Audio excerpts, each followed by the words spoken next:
There we go. Hey, what's up, everyone? This is Axalon News, Episode 3. So, lots of stuff to go over, but I just kind of gave it a simple title of Add-ons, Lego, and SDCC. I think I added an extra C there. SDCC predictions. And as the title says, show notes are all down in the description. There might be a couple of additional things that I've added that didn't make it to the show notes, but pretty much everything we're going to be talking about is there. Covered as much as we can, but we're going to try to focus on the topic of Comic-Con predictions towards the end. Also, something that Alan's excited for is towards the end as well. Got links for most of the news sources. Some of them I had to go through Dime Chalk on Facebook. So if you have a Facebook account, know where Dime Chalk is. That's pretty much where you can find some of that info. But pretty much like Cybercast and Stay Select before, we'll go around with introductions, starting with Chris, our guest and longtime friend. Hello.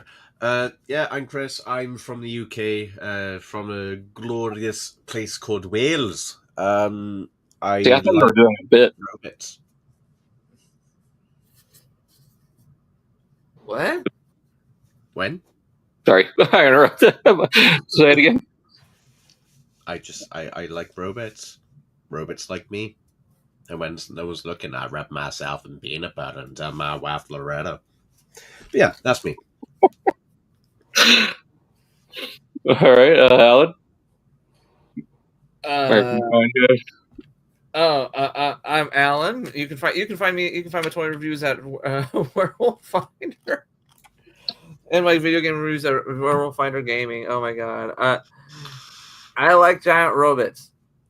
Yeah. Yeah. I mean, good thing we do, because what else would we be doing here? Anything going on as far as streams and whatnot? Your gaming channel?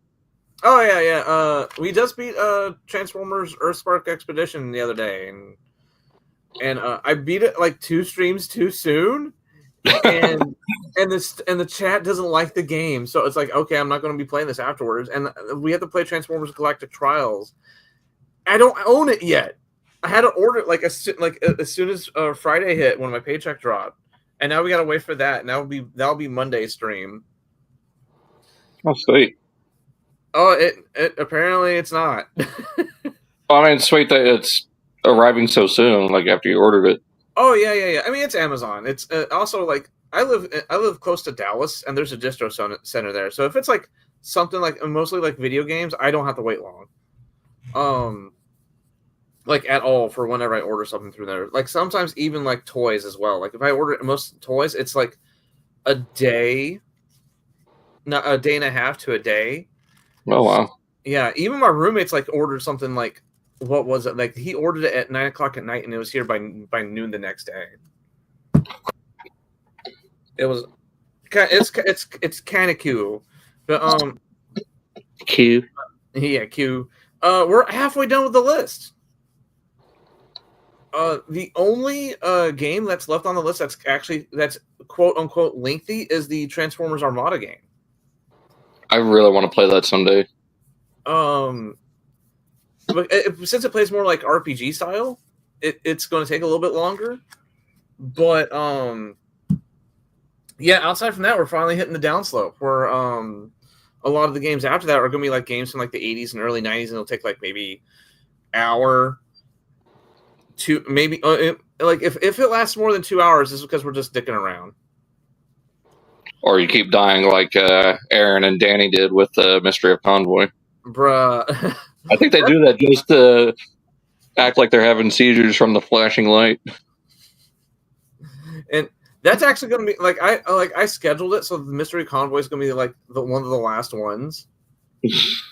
Because we're essentially trying to go somewhat back in order. Like we started with some of the more recent ones.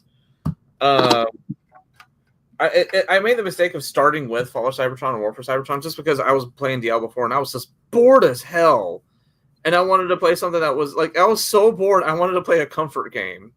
That's bad. Yeah, that's really bad. I had to play a comfort game to get the taste of the boring wash out of my mouth. And then I was like when I was streaming those, I was like, okay, let's just play all the Transformers game, screw it, and then that just led to, let's make a video about this. Let's just go full on, just gas, floor pedal to the metal. We're doing this, and It's like Davy Jones full bore and Into the Abyss. Yeah, and You mad? What? Afraid to get wet? Are you afraid to get wet? Brian? But yeah, it's going along pretty good. It's just I think the a lot of the older games are not going to get seen that much because they're old. Oh, Kelter Prime, hey, how we doing? Because they're not viewed as much, and there's actually 2 games that most people did not even hear of until I started doing research. There was 2 games exclusive to the Famicom Disk System. I think I might have heard of one of them. One was for the Headmasters. I don't think I remember that one.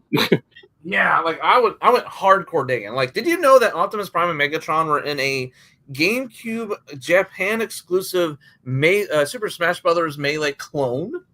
I do. I vaguely remember it, but yes. And their designs are a little off. Because they use the exact toy models. Yeah. And the plot twist to that game is that not only do they use the toy models, but it's a crossover in between Hudson, Takara Tomy, and flipping I can't remember the third one. It's a triple crossover.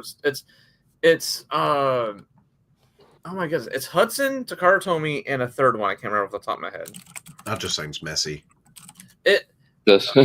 Here, hold on. I'm gonna pull it up really quick because like the name is like oh my goodness.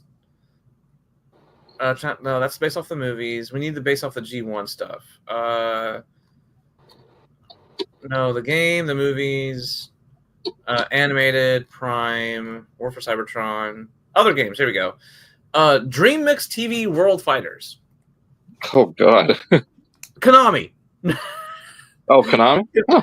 Which, hilariously enough, Konami would end up buying Hudson, right? So, if you look on the cover, there's Bomberman, Optimus Prime, some weird people I have no idea, a chick I have no idea, the main character from Bloody Roar, and flipping Tyson from Beyblade. Wow.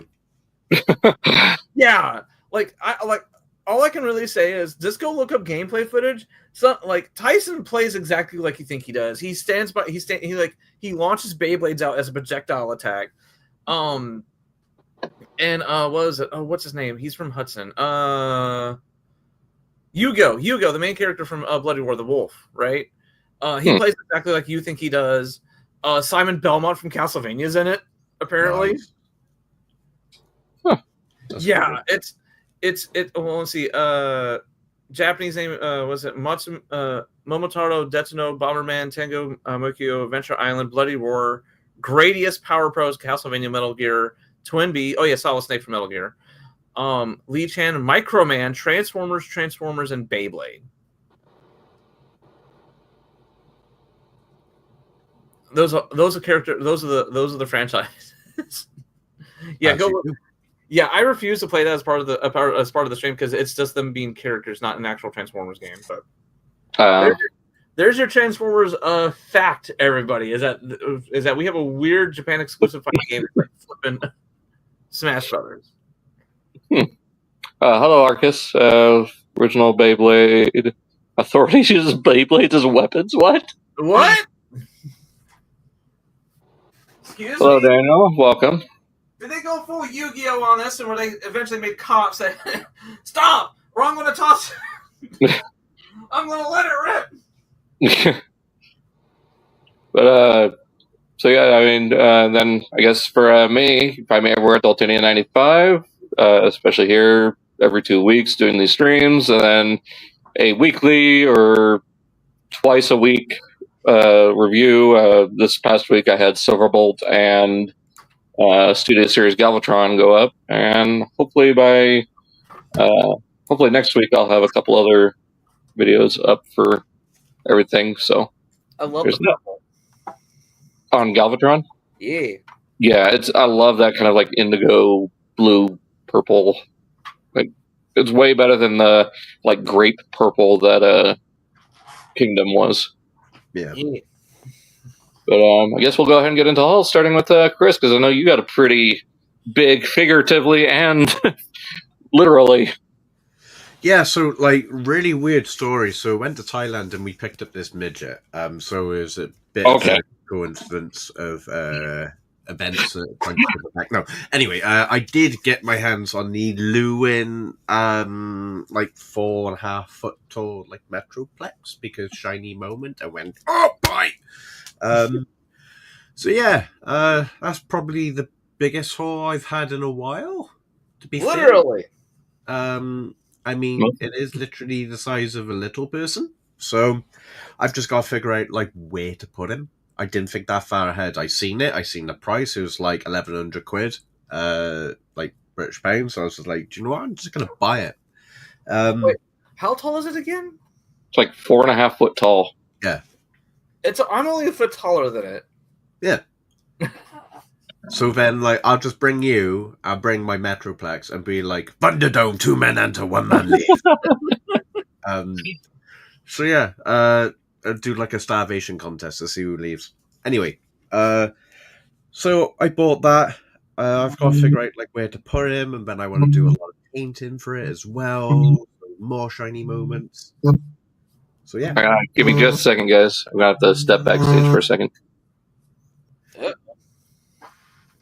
The phone was going off. I don't know. He was vibrating. I thought he was just having a good time. So yeah, I got that. What else did I buy? I bought other stuff. I know I did. I don't know why I bought it, because I don't think the fan toys are going to do it. But I bought the what do you call it, Cerebros, in hopes that maybe they will actually do their Fort Max, but I'm not going to hold my breath. Bought the Toy World damaged version of Devastator, and I bought, I can't think of which company it was. It was a third party. I'm literally looking at him now and I just can't remember who made him. It was Omega Supreme. One of them anyway. I am like Dalton's the third party person out of both of us. I am.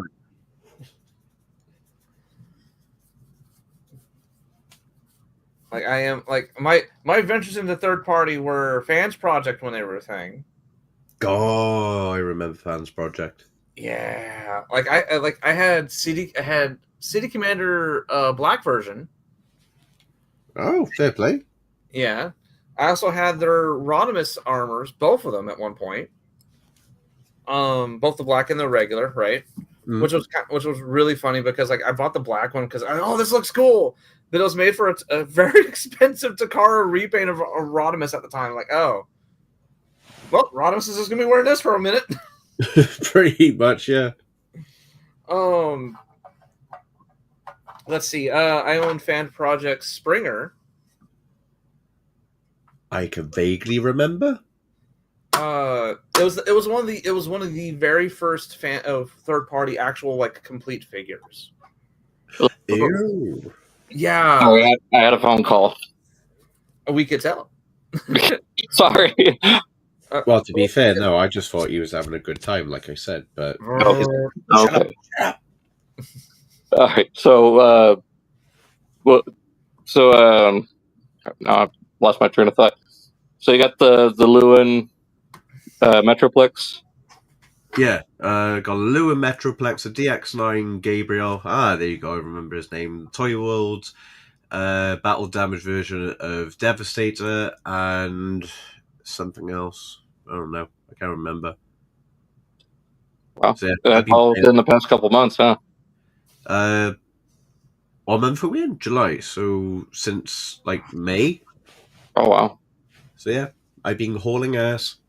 I imagine with that Metroplex, that thing is huge. Yeah. So guess we'll go on to Alan. Anything as far as hauls the past couple weeks? No. the continuation of the flipping dry spell of hours it hurt me for a whole month essentially. Ugh. But they processed on Friday. They were shipped today, so they won't be technically part of the haul. But my where's my Big Bad Toy Store?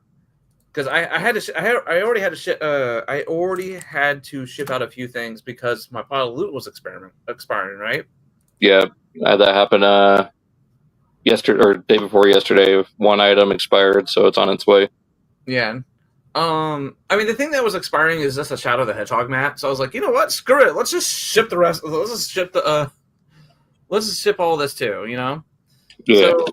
So, I think I clicked more than that. Okay, man, it's just two things. Did I say last time? No, I don't think I said it last time, did I?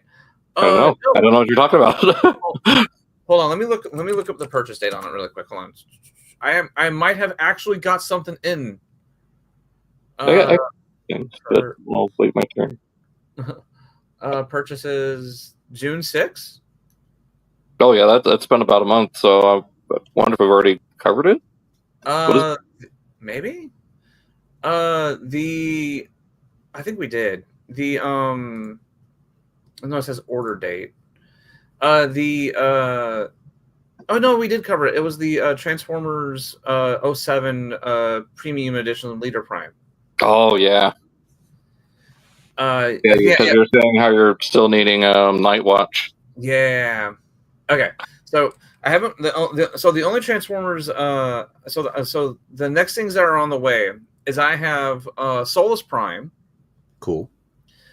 And what's his name? Star Optimus. Oh yeah, I just call him Star Convoy. That's who it is. It feels very like kiddie. Do you know what I mean? It's like I know it's like it's like a playset, but it's like it just doesn't feel, considering like who it's catered towards. It's like they've catered way more towards like kids rather than like, oh yeah, collectors will know this, and like, shouldn't it? Well, this was one of the complaints I've said. I mentioned this before on a previous podcast. Is that once we reach the more common zeitgeist of G1, we start getting into the more niche corners. That is where Star Convoy's from.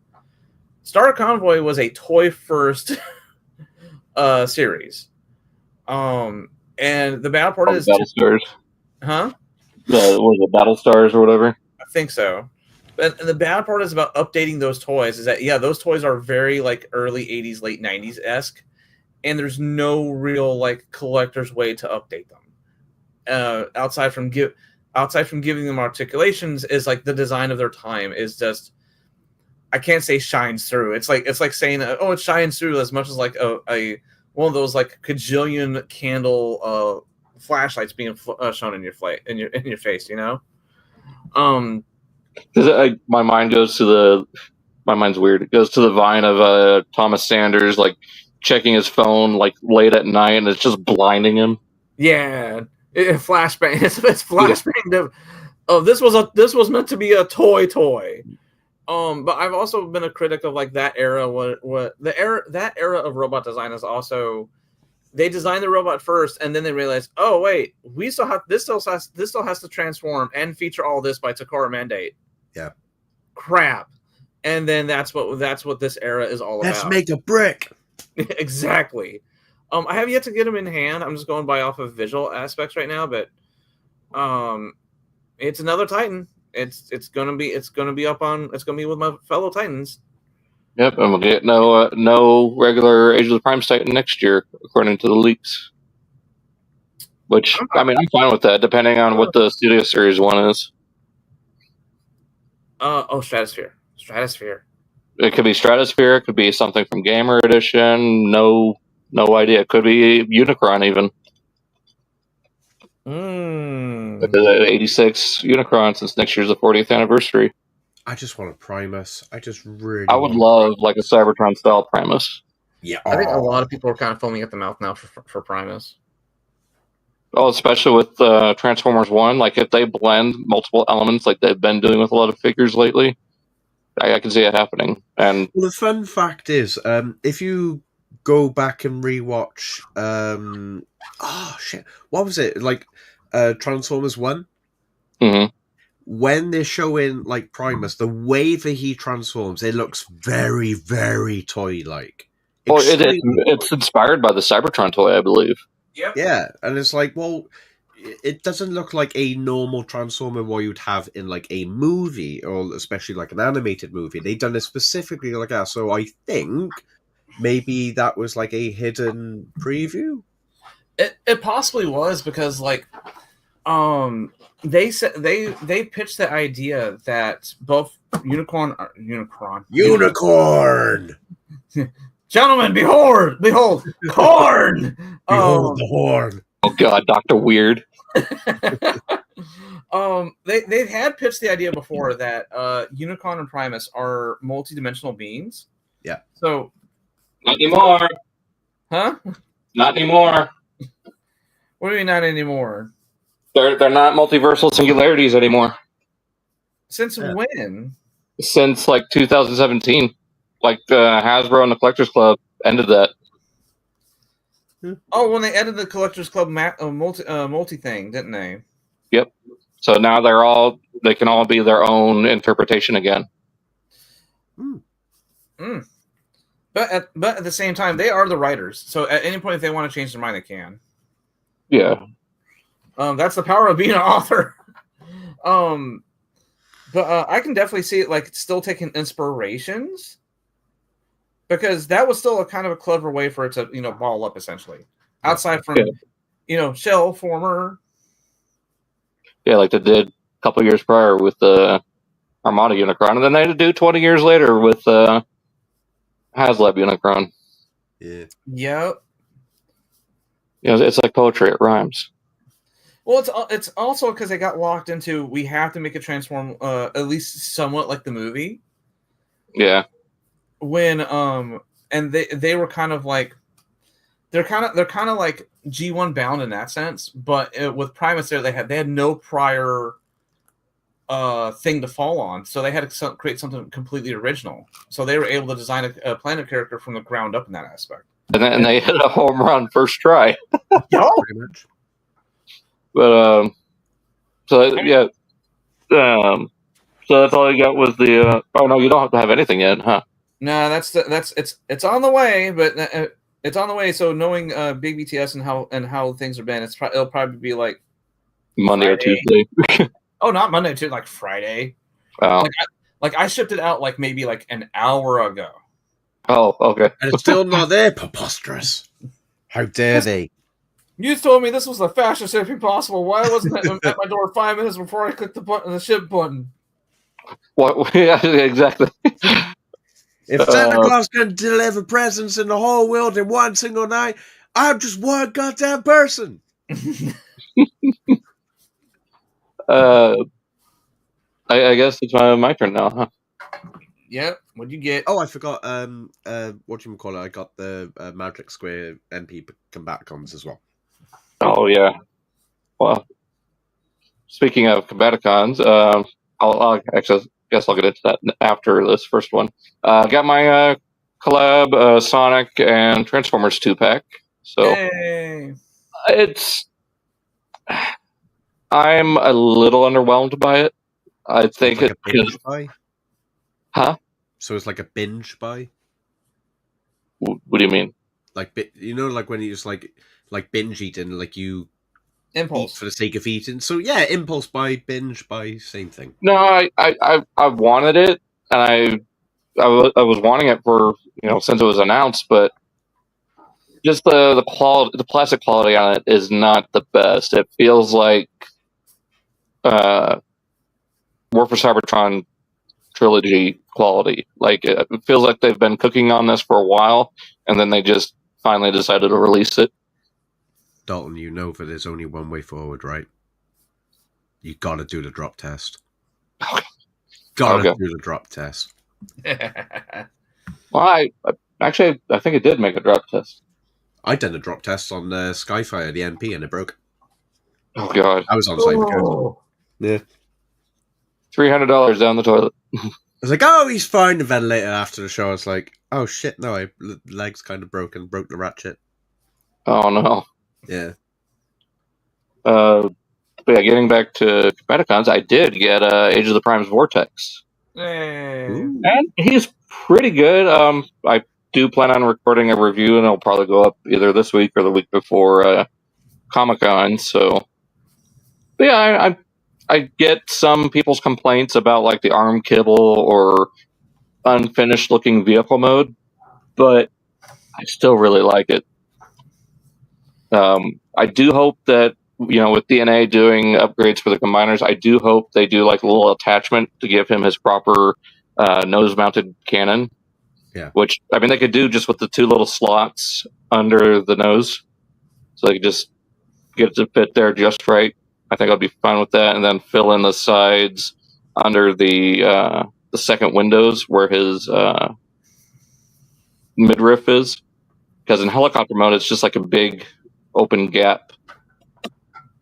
I also got Skybite, which before the show I was talking about how one of the joints is extremely loose. So I've got some core polish curing on it right now to hopefully tighten that up. Did you find the Predacon Easter egg in it? I saw the images, but I don't want to scratch off the paint on the spark crystal. Understandable.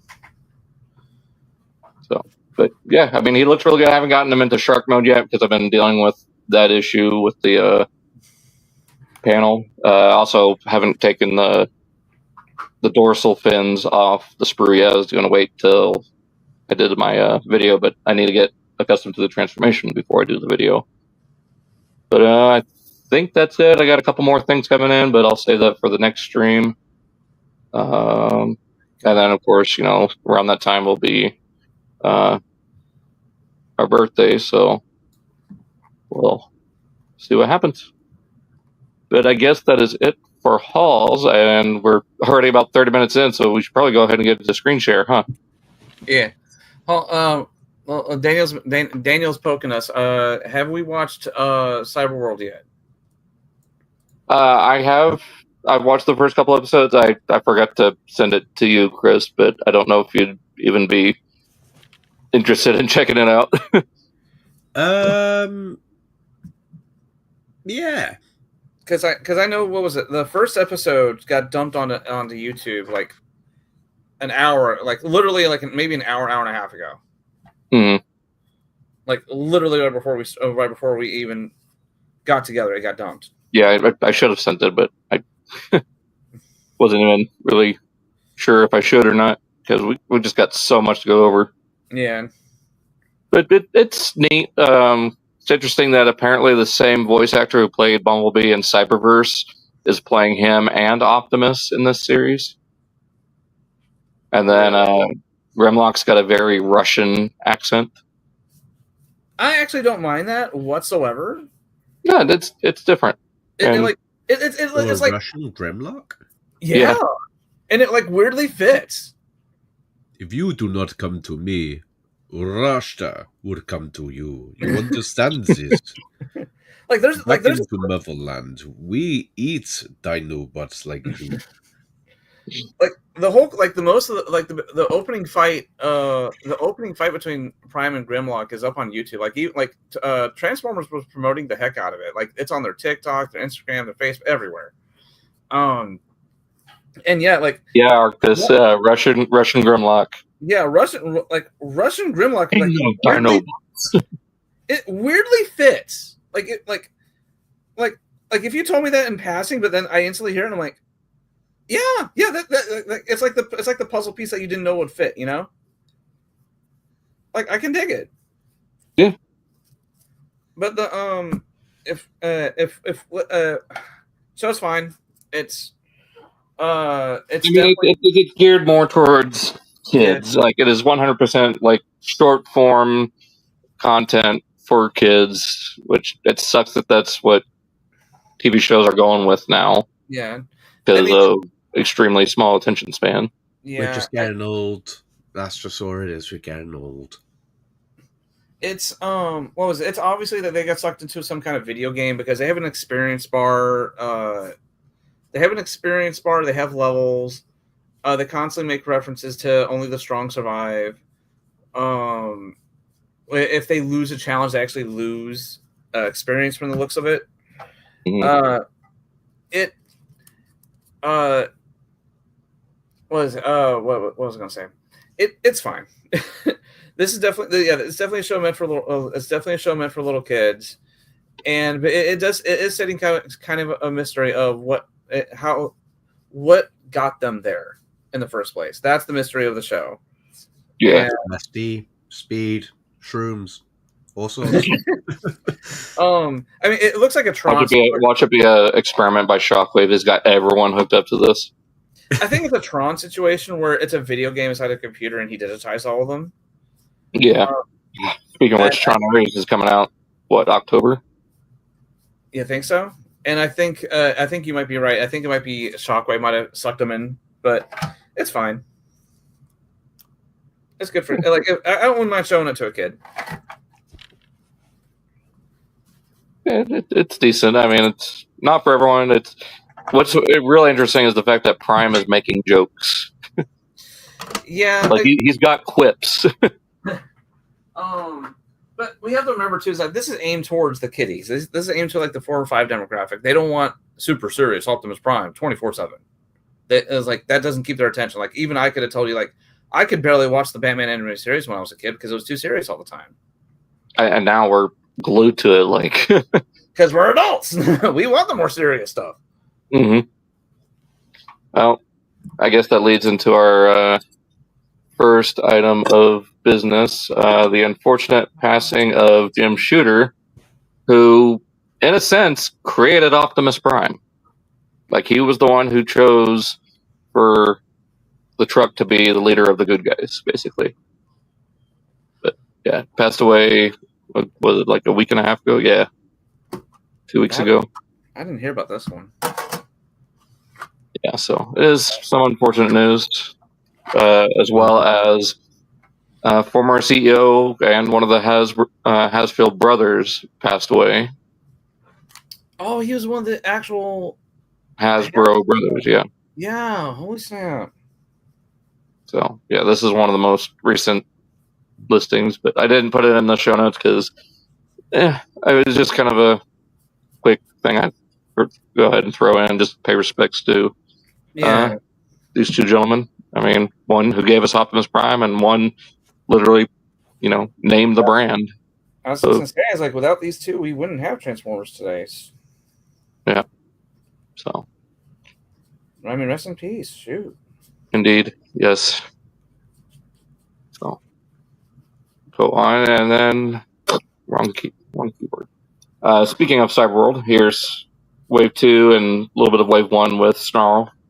So yeah, this is some upcoming stuff for the show. And the Beetle, who you would expect to be named Barrage since he's a green Insecticon, is actually Chop Shot.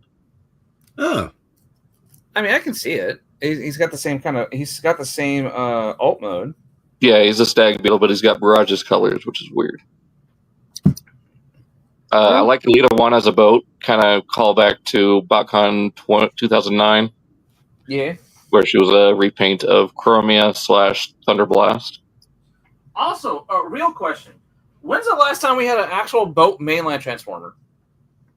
I think Revenge of the Fallen or Hunt for the Decepticons. The Sonar and Depth Charge. Yeah. I'm not good. I mean, yeah, people can automatically say, well, what about Tidal Wave? I was like, Or Broadside. Huh? Or Broadside. Or we don't mention Broadside in this chat. Yeah, that's like I'm talking about like mainline, like you can actually find on store shelves. It's been a hot minute. Yeah. Which, you know what? I'm about it. I do like Wheeljack. That Wheeljack actually looks really good. Yeah. I do like the idea that Optimus and Bumblebee are going to have to like gear up maybe for a tougher terrain. Yeah. Which we kind of saw in that first episode where Prime was struggling to drive on sand. Yeah.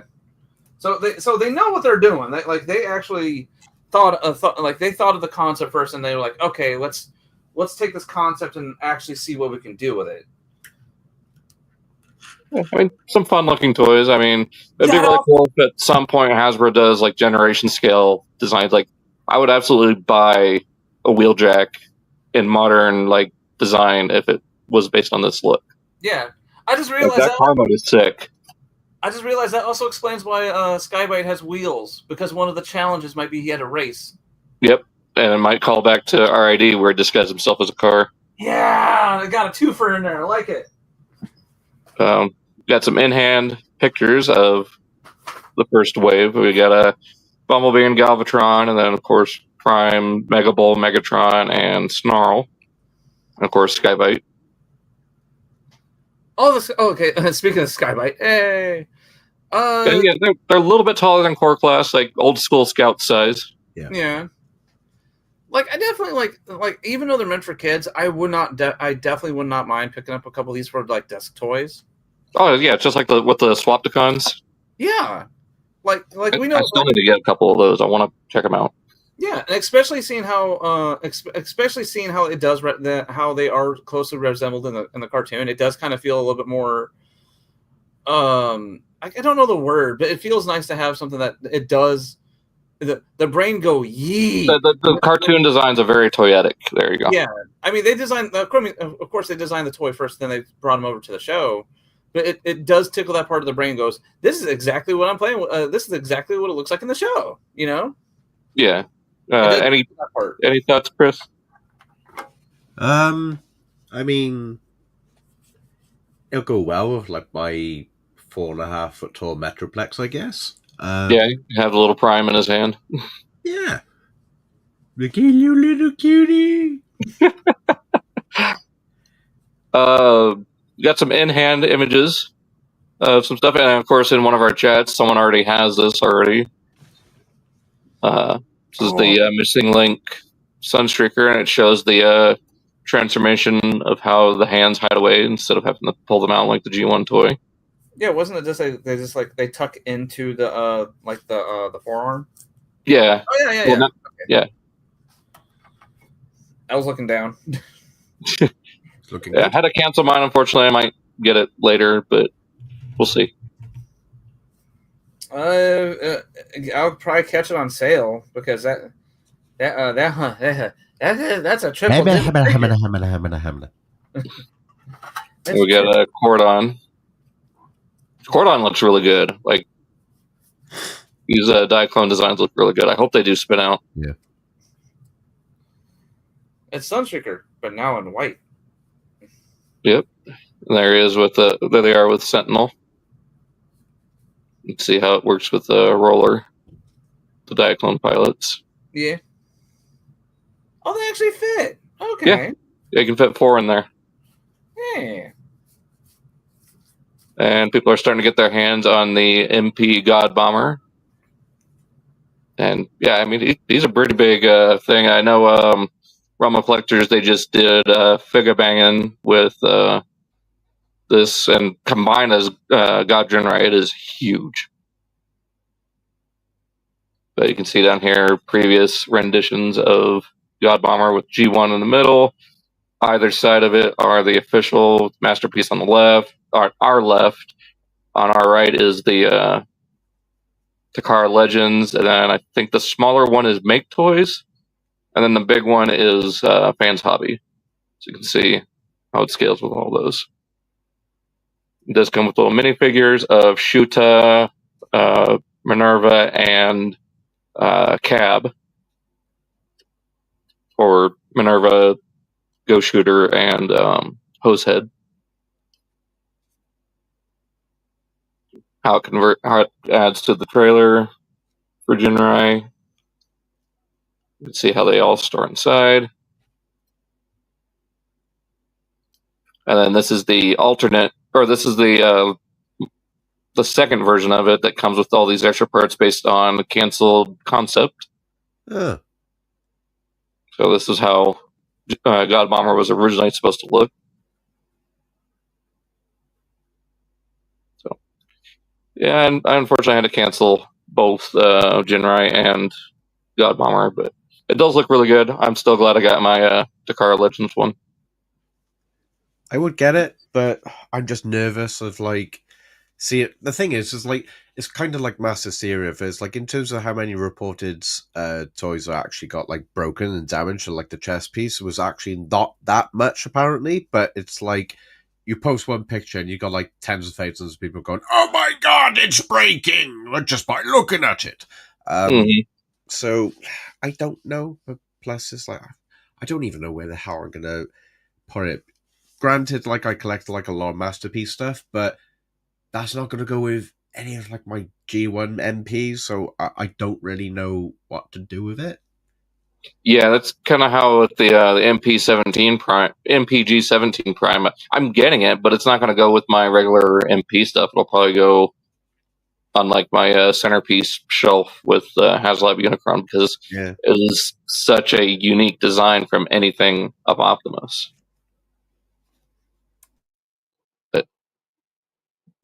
I mean, it's cool. I mean, glad Takara is getting into more of the Japanese side of Transformers. So, yeah, interested to see what they go into next after all the repaints they've been doing. Some more in-hand stuff. We got the Monster Hunter Rathalos Prime, which I still got on pre-order. This is for me. This is my realm of territory. I can't wait for this. I really can't. Like this is sorry, I went and got my hot dog. But no, yeah, this looks great. I like the fact that so for those who oh my god, what is wrong with me today? You can do it. An app in English, Bobby. You speak English, Bobby. Dang it, Bobby. For those who do not know, the shield and the sword can combine in the actual video game itself. It's called a switch axe. So for them not only to give us a actual sword and shield, but also a switch axe callback as well, is flippin' genius. And on top of that, we get a matrix on top of that. Like I'm clapping. You did all from the Air Razor mold of all things. Yes.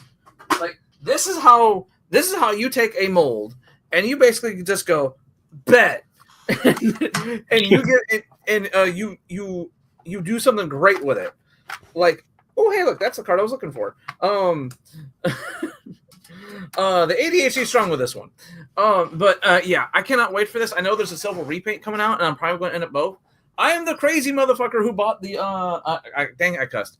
I'm the crazy person who bought the Monster Arts Rathalos, and he's sitting here right next beside me. And I have a whole flock of Rathalos. Oh my god, this is like all we just need is a Rathian, which is just a green. All we need is just a Rathian, which is just a green Rathalos. I'd be good. I'd be done. I'd be good. Like take my. Well, watch Takara announce it in like 2 months.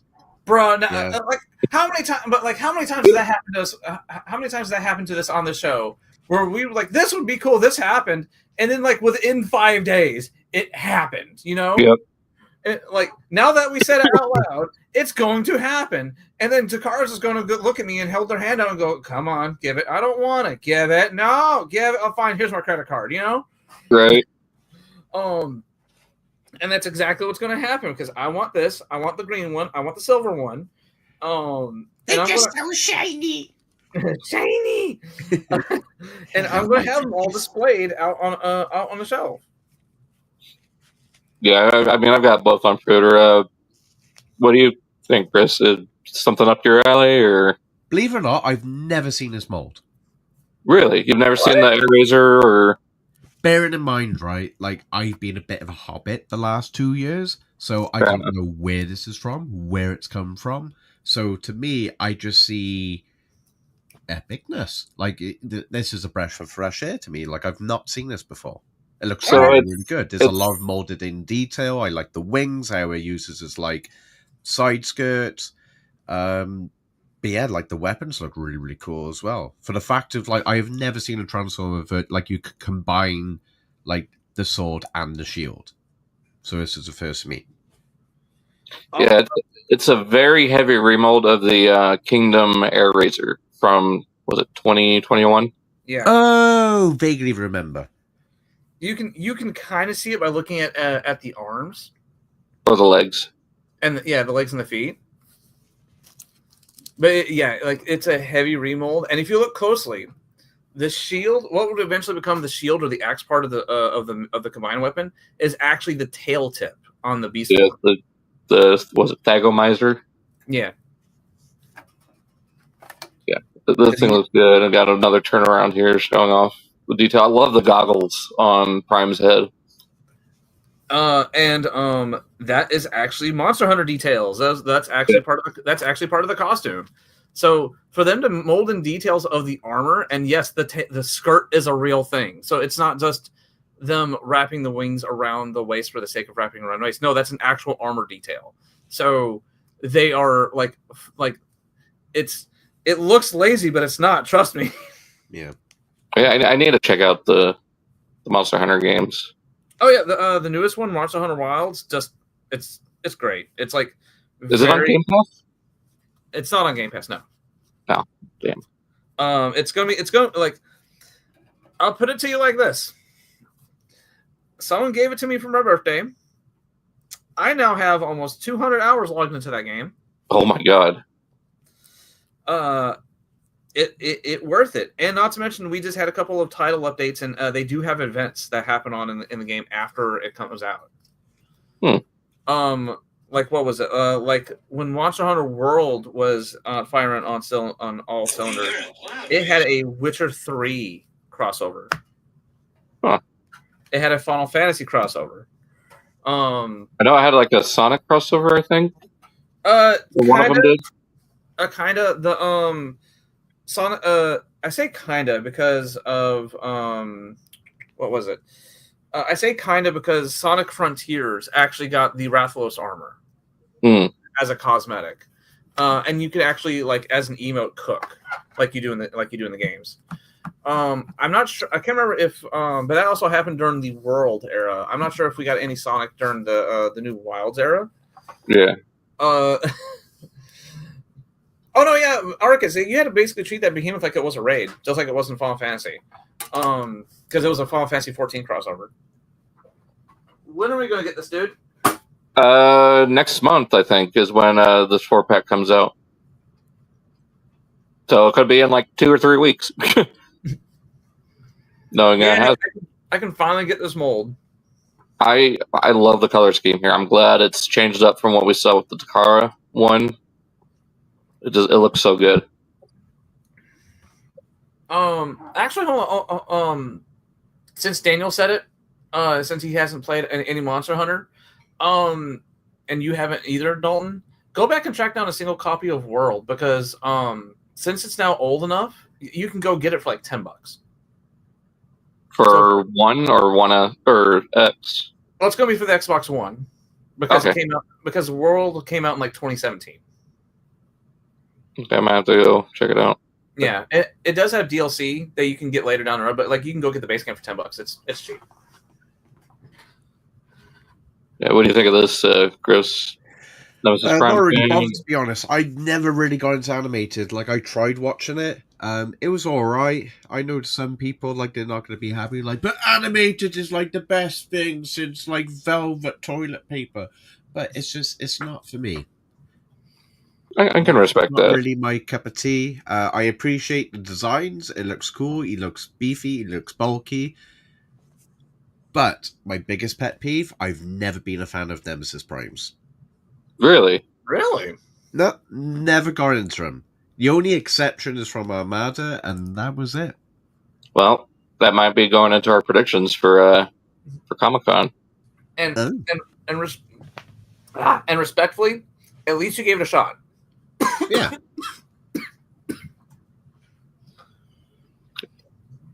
Yeah, we got a little turnaround on it just to show off all the details. Like, I mean, it's pretty much what you'd expect for Nemesis Prime, but they really punched up the TL on him, like even having it under the faceplate.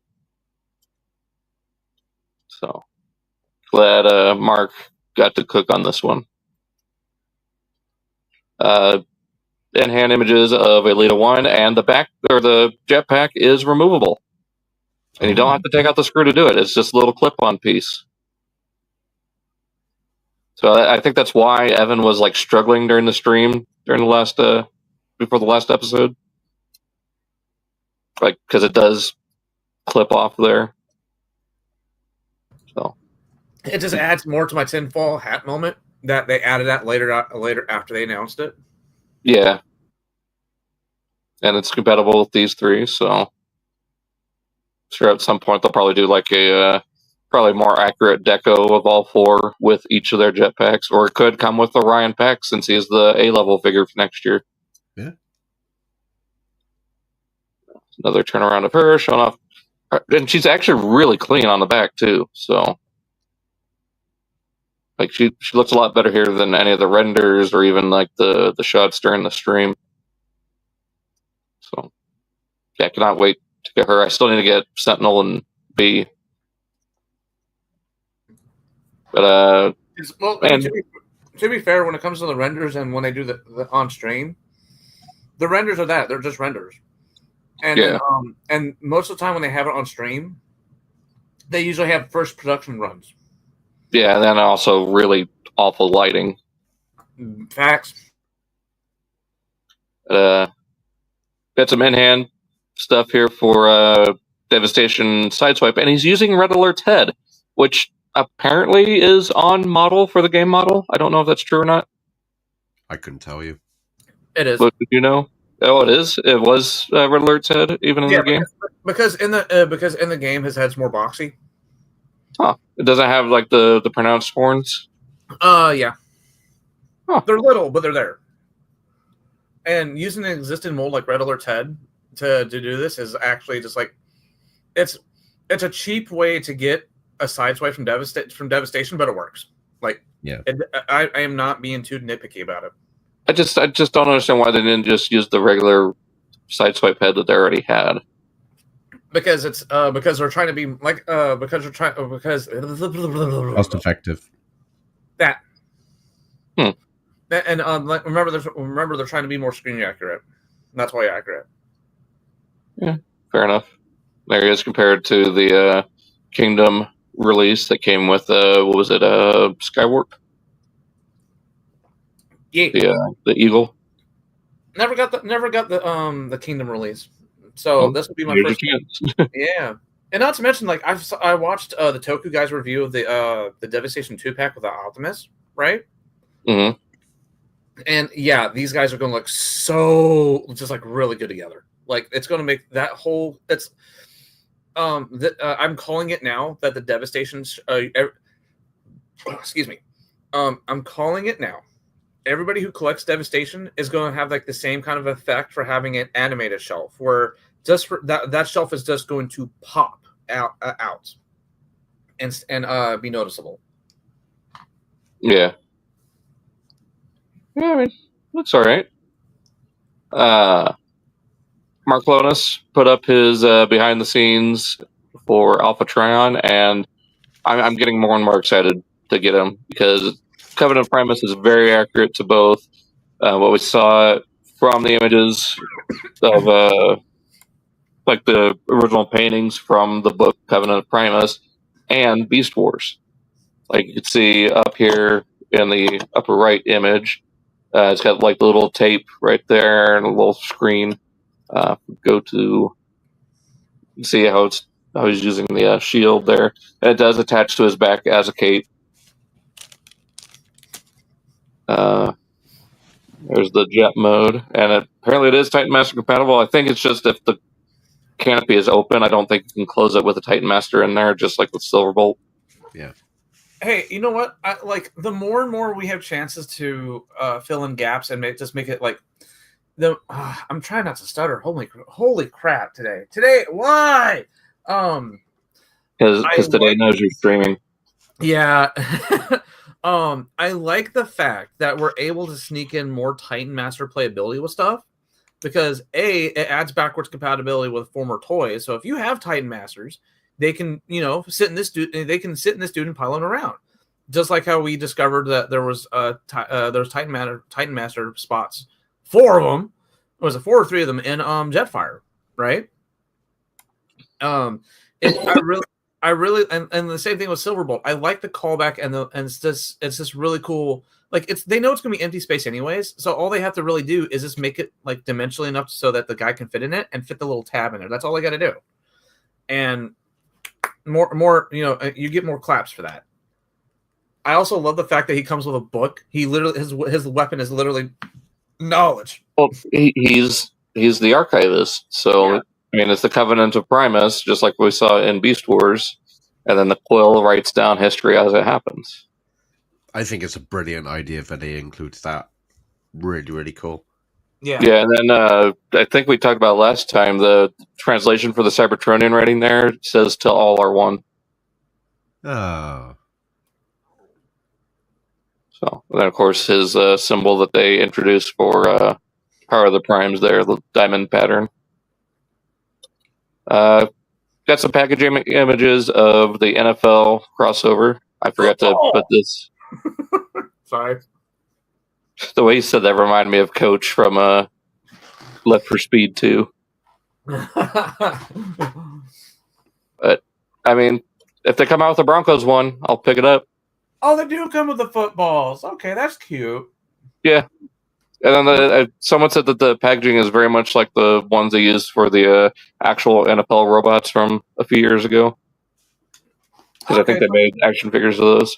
Oh, like I mean, upside downside is that they're all going to be the exact same helmet with maybe some variations to the face mask. But I mean, that's how you future proof it. That you can get all flipping like 30-aught teams out there. Yeah, 32. 32? Okay.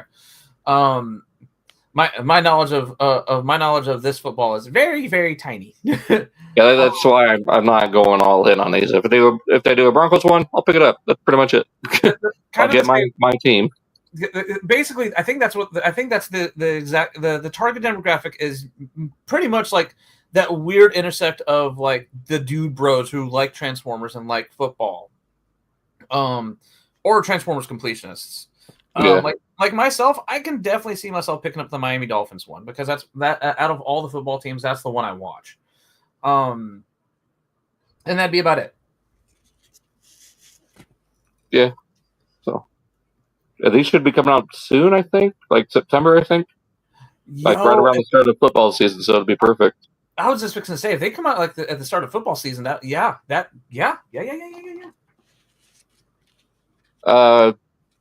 Dramatic Capture series, they have announced that they're making a slight change for Thundercracker.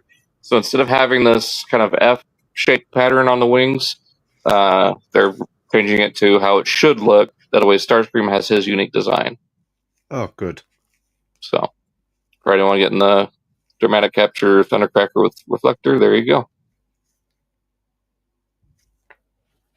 Just some studio shots of Megatron just to show that the gray isn't blue. Under good lighting, it is this proper shade of gray that it should be. And just the fact that I cannot wait for this figure. I need it in my collection yesterday. Yeah, and I'm just gonna just a soft reminder to people is that remember, like lighting has colors to it as well. Like there's a reason why people move to LED lights because they're pure white. Like so, Yep. if you're taking a photo with no lighting and it's natural sunlight, it's going to tint everything a weird shade of things depending on what's going on. So until we get professional photos like this, always kind of just like hold your breath. Just Yeah. just be patient. But yeah. Some Takara images of the Age of the Prime stuff. We'll just go through this real quick. Just go over some details. Of course, Markclonus looks like the Minicon symbol. He's a deployer style Minicon. Goddamn, now I'm stuttering. A deployer style Minicon with the Apex armor. Yeah, I'm excited for it. It's neat. Venom or Venom still looking good. Pretty much what you'd expect. Skydive looks a lot better here than he did in those rendered images. again, cannot wait to complete Superion because I am very impressed so far. I would buy them, but it's like I just want them to like be a bit bigger. But like the other thing is like, sorry, my hay fever's kicking in. So it's that the kind of talk like this. Like I'm from the Beals, I got blisters on my fingers. I was about to say, is Wacko in here? Yeah, but it's like I've got like the Combiner Wars stuff, and I don't want to get rid of them, but I can't have room for both because Dalton will know, and the reason why I won't get rid of them is because I bought all of them, practically every single one at BotCon. It's like, oh no. So, but I really want them. I just can't have both. I just give it time. Maybe they'll do a gift set. Yeah. Even more compelling, and give them all toy accurate heads like they did for Menosaur. And combined mode, of course, shown all around, which again, better photos than what we saw in the stream from Hasbro.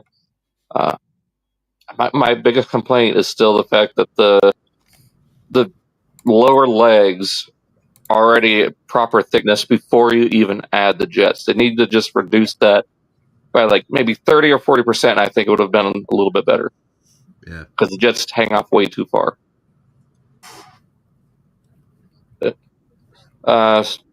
In hand, I guess, images of upcoming Yellow Park things. So if Kev is watching this, I know he'll probably be all over that Revenge of the Fallen Megatron.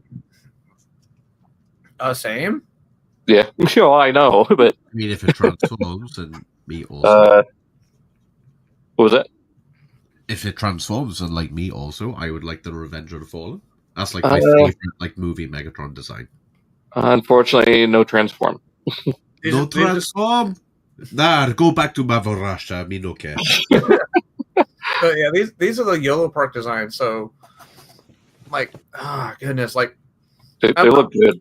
Yeah, I'm really liking that we actually get like accurate representations of these guys, affordable representations of these guys. Yeah, unlike what is it? 3-0. 3-0 and Flame Toys. Like, I mean, like, if we want to talk, if we want to talk, like, oh my goodness, like, yes, those are still valid options to get if you have the money. Those are also big. Yeah, they're huge and very stylized too. I mean, look at their tarn. Yeah, dude's I'm talking about like three linebackers put together. Yeah, I'm also going to stick to like the movie stuff where like this Megatron, Optimus, and Jetfire. Like, I do want that 3-0 combination, right? Yeah. But it's going to be a Unicron situation where if I get it, I'm going to have to redo my whole collection displays, you know? Yeah. Because that would be a highlight. My gripe with like the movie stuff is more for like the lines of just like I was gonna sell like the movie stuff because I thought, well, do you know what? If that's basically rewritten, so that just never happens. And now there's like Bay's coming back into it, and then people are like, oh yeah, they're tying in like the originals and that. I'm like, oh right, okay, so there's. I know like some people don't like Bay, but you know I've got my reasons. But it's like, oh okay, maybe I should hold on to my stuff then. Well, if like I think we discussed this in the last episode when that was like fresh. I think it's gonna be he's gonna work on the G.I. Joe Transformers crossover movie. Yeah, like because that would be right up his alley. There was a giant like fan theory of what if all the military actions happening in the live action movie did eventually spawn off into the G.I. Joe stuff. I mean, it makes sense. Like, was it TRF Transformers Reaction Force or whatever it is? Yeah, like it's basically like G.I. Joe. Yeah. So and that's what a lot of people were hypothesizing that Ness would eventually would be G.I. Joe, because they eventually incorporate the Transformer tech into their weapons and their own planes and stuff. You know, which you know what. Shit, that would have been genius, you know. I mean that could still work with the Rise of the Beast continuity too, because that's Nightverse. It's Bumblebee and Rise of the Beast, I could have reverse engineered Megatron to create G.I. Joe or even Cobra. Yeah. But yeah, I mean, these look good.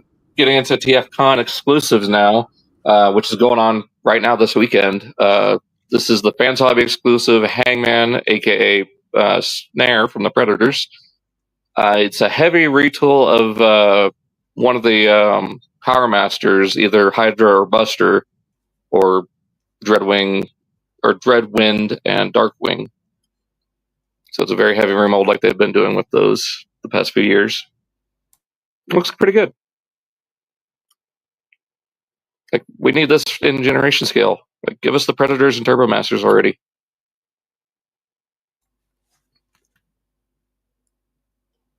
Any thoughts or anything? I don't like it. I don't hate it. It's just like it exists. Yeah, it's like, okay, I accept you exist. I won't pay as much attention to you as in regards of like if a spider was coming towards me, because the spider comes towards me, I come to death. But like, I appreciate it exists. I mean, like I said, I would love for them to do it in generation scale. Then I'd be even more all over it. Like, we've got Skyquake. Give us the rest of them. I give it a very 1990s color scheme out of 10.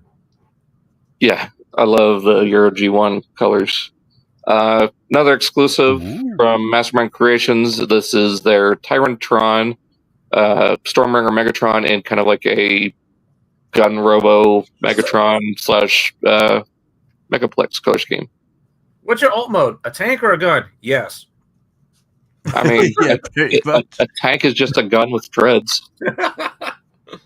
But not literally just like I put a gun on top of a tank, like an actual handgun, you know? That's what it looks like. Ooh, my goodness.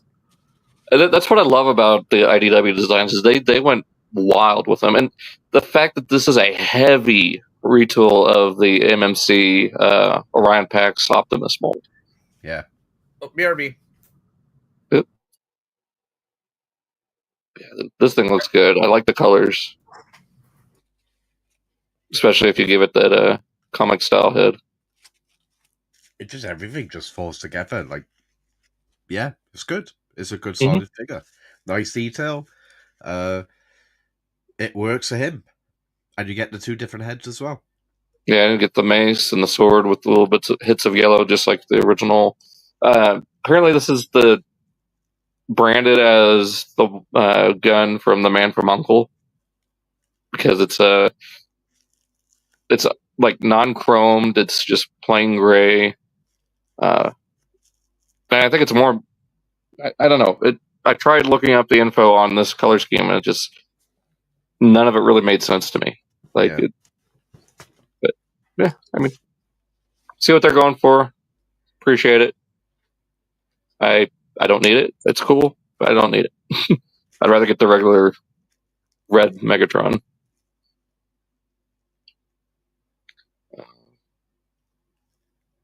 For our, again, resident tank guy. I'll wait for Alan to get back to, but let you appreciate this. Yeah, I mean, it looks good. I'm not a fan. Well, I say the mold looks good. I'm not a fan of like the color scheme. The color scheme's a bit like the pattern on it, like the camo pattern is really.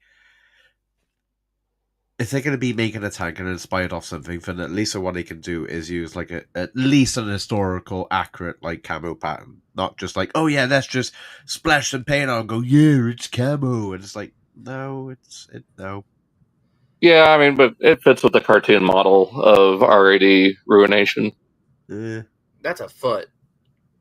It is, and apparently a lot of people don't like how MMC did the foot for the Combaticons, so they're all coming with like slippers.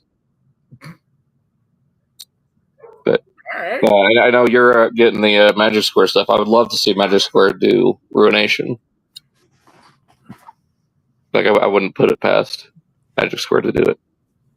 And then these come from TM Reviews. He's got them in hand since they're see it now, buy now exclusives at TFCon Toronto. Is C&I buy now just like just to say like a first come first serve type of thing? I'm not sure. I know they're limited at the event, and then they'll probably have some more on Toy Dojo or Ages 3 and up. But you can see the 3-0 Lost Light Rodimus. That's Blast Off behind him. Yep, Movor. We talked about that during the last stream for BotCon. Then they showed in the instructions for Megatron, they're doing a upgrade to turn their Optus Pexus or Stormbringer Optimus into God Jinrai. Yeah. So full Cybertronian God Jinrai. That's interesting. Yeah, okay. Reissue of Missing Link Optimus is happening. Was originally a rumor, but then Hasbro or Takara posted this a few days later. You know, it's like it's like one of the best talked about toys. Not only in our spectrum, just in general. Yeah, it'd probably be a smart idea to reissue it. Yeah, I really enjoy it. I still need to get the anime colored cab. So I'll probably try to track that down because I've got the Bumblebee and Cliffjumper in their cartoon colors on pre-order. If I had more space, I would probably pick it up. But space is becoming that's the currency I have to work with now. Yeah. Yeah, I need to think more about that myself. It's one of those currencies that people don't think about it until they hit the limit, and then like, oh, I have nowhere to put this. Uh-oh. Yeah. And speaking of having nowhere to put this, I have nowhere in my collection for this. I mean, I don't collect anything Macross, but it is at the very least interesting. The Basara Prime from Macross 7. I mean, he like you said, he looks very interesting. It's just not for me. Yeah, I think I'm in the same boat. It's like, it's interesting, but just no, it doesn't scratch the itch. Yeah, he's got a very Rodimus trailer. Yeah, I mean, at least he can do the whole Gurwalk thing. He can attach to it, and he has his own jet. And I was like, okay, they hit all the beats they were supposed to. Well, that's what I like about this whole Synergenex thing is they try to do as much as they can with what they've got when they've got the licensing. Yeah. Yeah. It looks good. I mean, it's not for everyone. I know it's up on pre-order, so if anyone wants to get it, it's on Hasbro Pulse. I think it's like $250, I think. How big is it? I like how we have a universal consensus I like how we all have the universal consensus of it. It's a solid. It looks neat, but it's not for us out of 10. Yeah. Unanimous. So I know Arcus is going to like some of this, but first thing we got is a teaser for the Kiryu upgrade from DNA Design. So probably going to add like a big Mazer cannon to the trailer. You can see some of the Kiryu style. Mm-hmm. Teasing the Godzilla stuff. Yep. Well, and then speaking of which, so remember how we thought the Jet Jaguar upgrade was going to be for Animated Optimus? I was completely wrong, and I didn't even think about it at the time. They did a wheelie, and that's what they're doing their Jet Jaguar frame. Yeah. So it works. Yeah. Got the big blade. Unfortunately, the wheels do not roll, but I mean, that's fine. Yeah. And there you go, Ark. There's a Grimlock. Actually, it's Megatron and Godzilla. I think he'd be more excited about the Godzilla part. Yeah. I guess this kind of still fits in the same realm. Non-F is, and they have this at TFCon Toronto right now. Limited quantities available. An upgrade to turn Age of the Prime's Triptychon into Gigastorm from Beast Force 2nd. Yeah, that's quite nice. So I don't know if it's a whole new upper head or if it's just the horn with LED light. Like I don't know what. I can believe it being an upper head. Just the whole top jaw and everything. I can definitely see that because it means a better light can fit in there. Yeah, and you have to take the whole thing apart to replace it, anyways. So I think that was their philosophy. Is like if you have to take the whole head apart to replace the horn, might as well just go ahead and just give them a whole new upper head. Yeah. I could see that. I mean, I could see it working either way. I mean, if you give them a whole new head, it means they can better install a battery compartment instead of people trying to finagle it like themselves. Yeah. So I know we talked about this a little bit, Chris, but I did ask on the Repro Label site about the stickers for Gigastorm. Unfortunately, these will not be compatible with the original Titan's Return mold because they have black backing behind the green. So it's strictly for Age of the Prime Stripticon. Yeah, well, I mean, it wouldn't really work, though. So, but I'm still tempted to get it. That means I might have to buy another Tripticon. I don't know if I want to do that, though. I had to sell my Tripticon, so them releasing it in these colors, I consider it an upgrade. So I definitely might check this out. Just all the details that these stickers add, like But based then again, on it's like even though it's like it's gonna have like black backing, like you could blag it and say panel lining.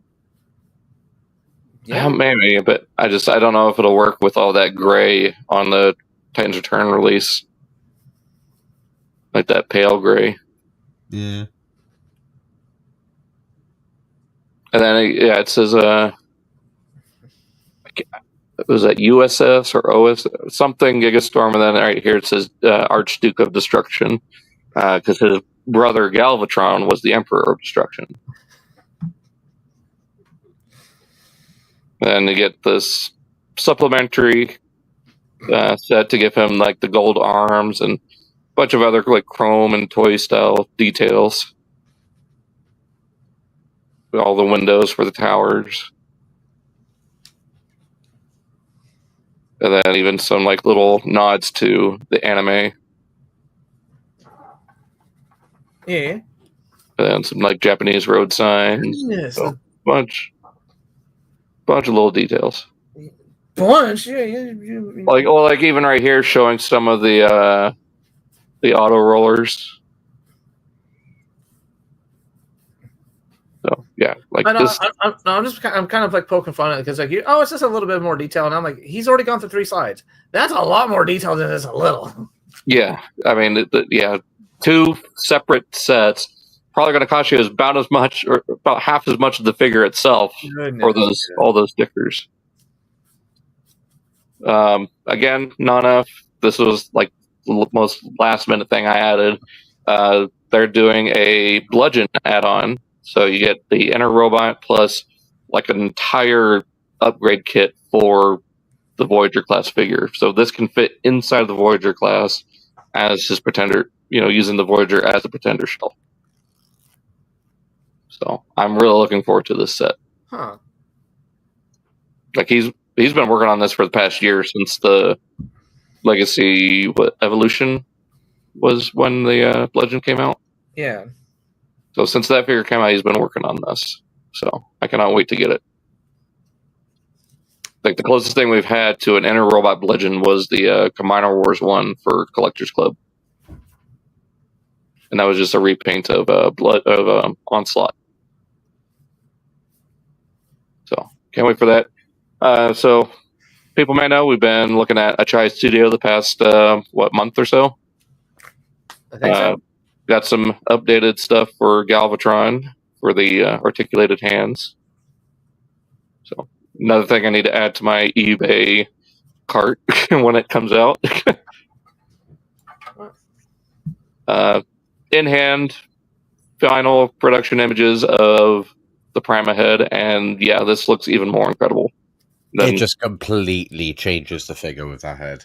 Yeah. And it looks so much better for it. Like, even with the swappable faceplate. And the cape? Well, the cape was, I think they added the cape separately. I don't think it comes with it. Because they also painted up the arms, and I don't even know if that's Toy Hacks or if it's another sticker set. I think it might be Toy Hacks, because aren't the details in the legs new as well? Maybe. I I don't remember what the sticker set adds, like what shade of blue or whatever. But yeah, this looks incredible, especially with the battle mask up. That's sick. Yeah. Yeah. Talk about just talk about sometimes just a little bit of touches can change how a figure gets perceived as, Oh yeah, of course. Like this one. Yeah. Like this is straight up Covenant of Primus Megatronus. And then again, you get the battle mask, so looks like you can swap it just like with Prima. Another one I might have to get and just swap heads every now and then. Yeah. Again, another one that they're working on, Armada Prime, given that anime style look. That looked so much better. That's the one thing I didn't really like about like the heads of what they made. It's like, even on like just the normal, like without like the super mode, like just the face and the head just didn't look quite right. Yeah, it was a little off, but this goes that extra mile. Yeah. And like I don't know what it is, but it's like just the angles are really hitting it for me, Mm-hmm. I guess that's like he looks threatening, but he's Optimus Prime. Yeah. Well, I mean, like we have to remember that the way he treated super mode is when he's like, all right, I guess I have to be serious in this fight, Yeah, so, basically. Yeah, so the super mode heads were allowed to be more serious because that's basically him just like, okay. But yeah, unlike John, where he was always kind of like snobby, especially towards Kicker. Yeah. But yeah, I'm definitely when that comes out, I'm definitely picking that up. Yeah, and it's usually on eBay stores. They might have it on TF Safari, but usually I find them on eBay, like $20. Yeah, I mean that's how I found out. That's how I found the light up eyes for my tidal wave. Oh yeah, I mean, yeah. 3-0 Lost Light Rodimus. So we kind of saw this earlier. It's going to be both Comic-Con and TFCon, so it's a shared exclusive. It's actually like really nice to see official stuff be exclusives to like conventions like TFCon. Mm-hmm. Because I mean, as much as us as a community like third party, it says something different when something official becomes an exclusive at those cons. Yeah, I mean, like BotCon with the Yellow Park kits. Yeah. But yeah, I love these colors and makes me more excited. And there's the packaging for it. So yeah, it's Toy Dojo, ages 3 and up exclusive. It'll be both available at TFCon and San Diego Comic-Con. That box art looks swish. Sick, whatever. Sick. It honestly reminds me of like some of Thew's KO beatdown videos, like some of the Poundland knockoffs that he had. Yeah. But speaking of Lost Light, here's the Takara Dominus Machina. So very much Flame Toys inspired design, while sticking fairly true to the IDW.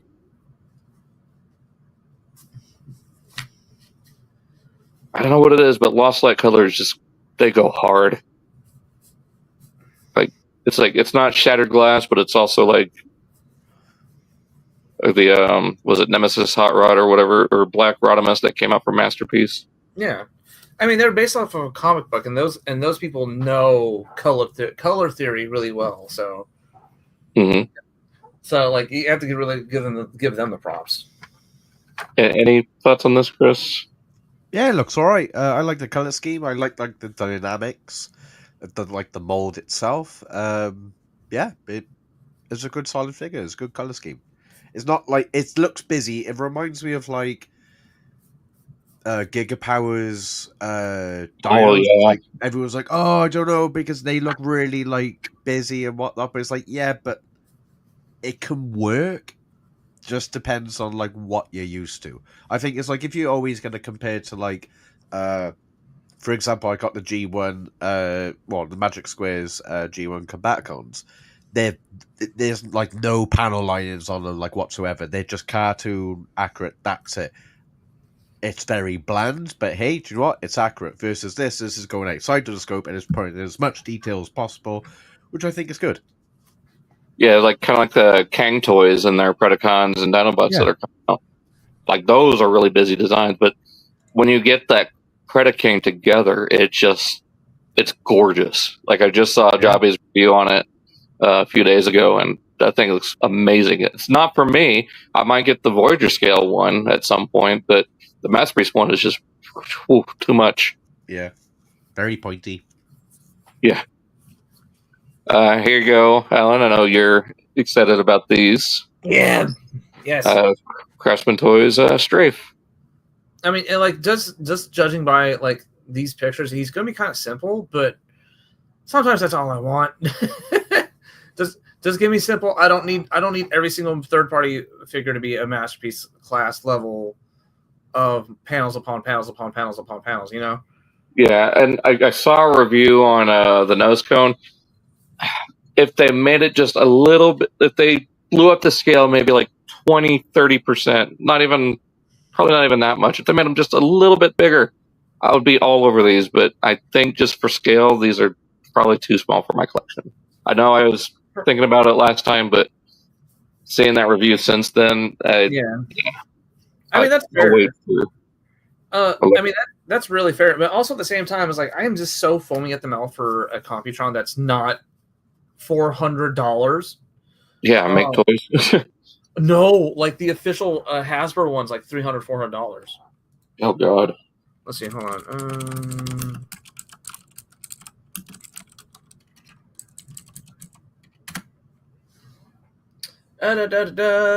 A used one, open, complete with no add-on kits is $300. Jeez. Yeah, so just getting it out of the box was $300, and that's the Hasbro version. The Takara version, it's like $400 or $500, right? Well, there's a listing here for. Oh no, I say there's a listing here for $200, but it's incomplete. That's so weird that a Hasbro version mint and sealed box is $400.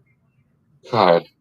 Yeah, that's why I started going after this, because even with each one being $30, 369 120, and if and even with the centerpiece being like 60, that makes it 180.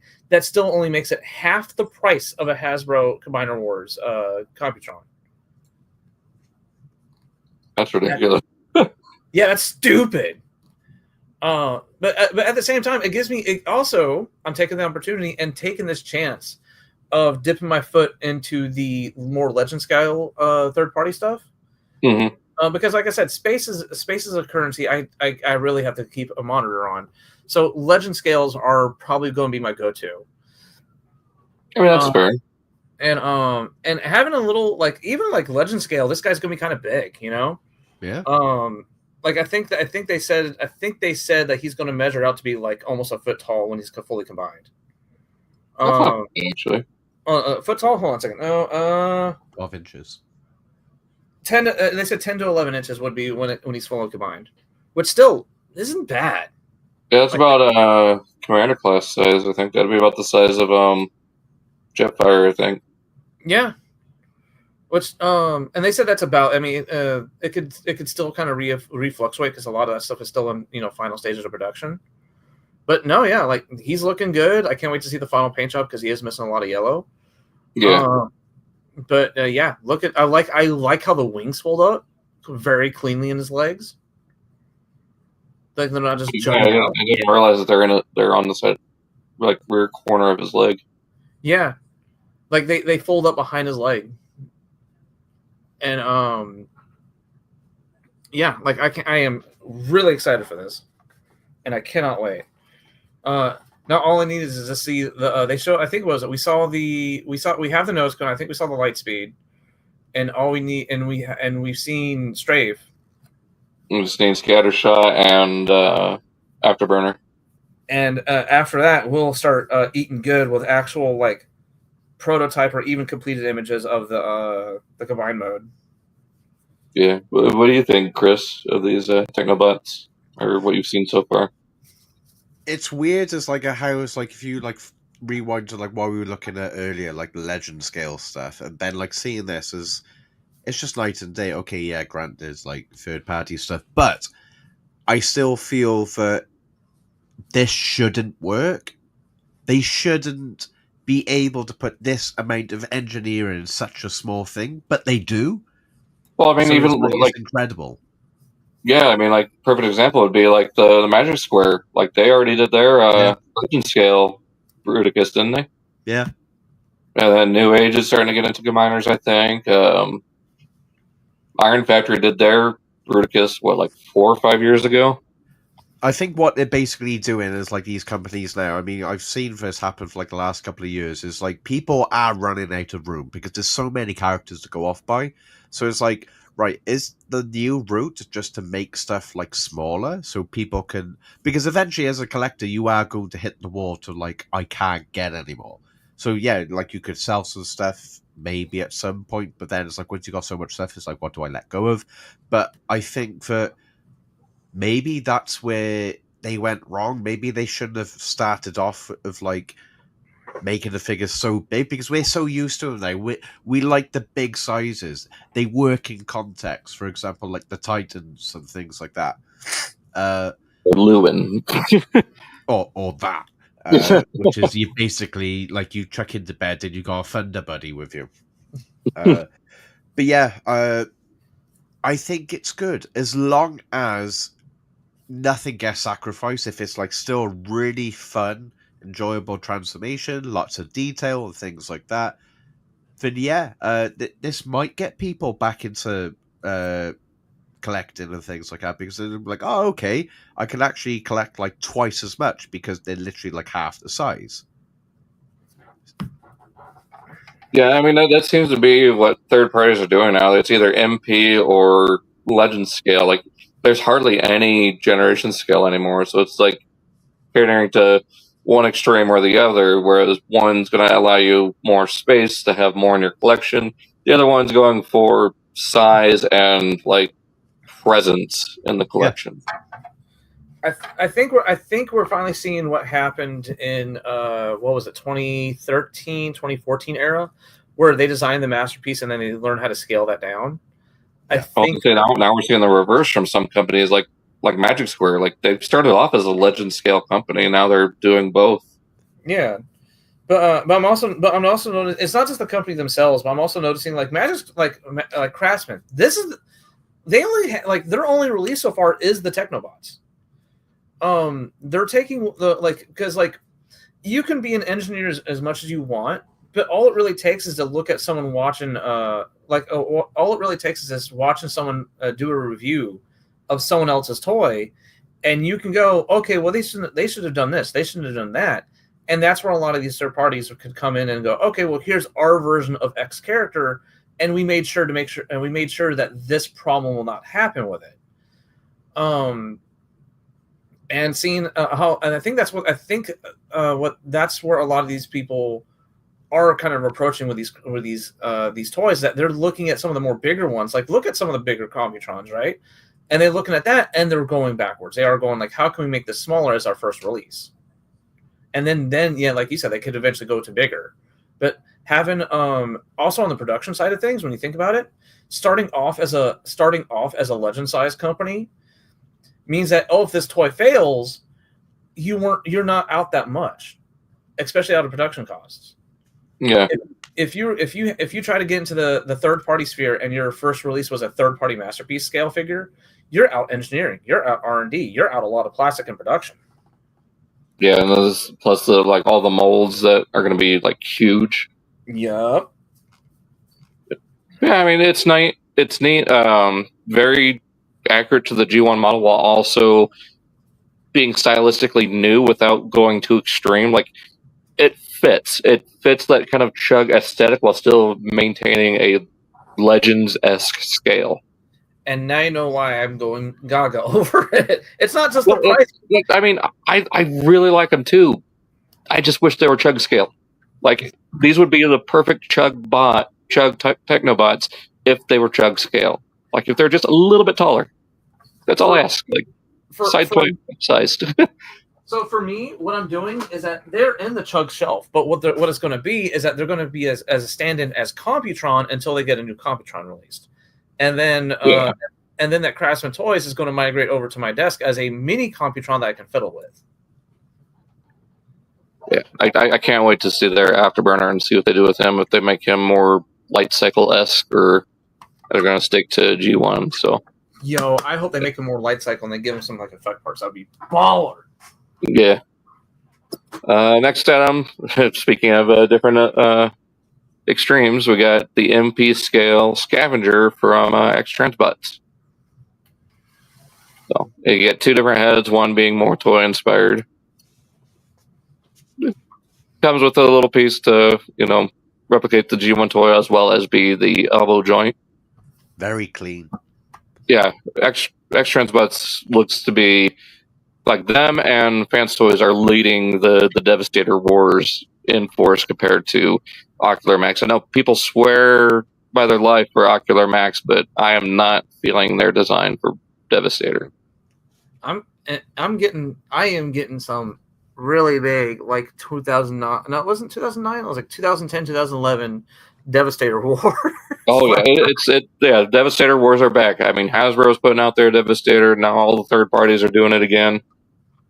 Yeah, the Devastator wars are in full effect.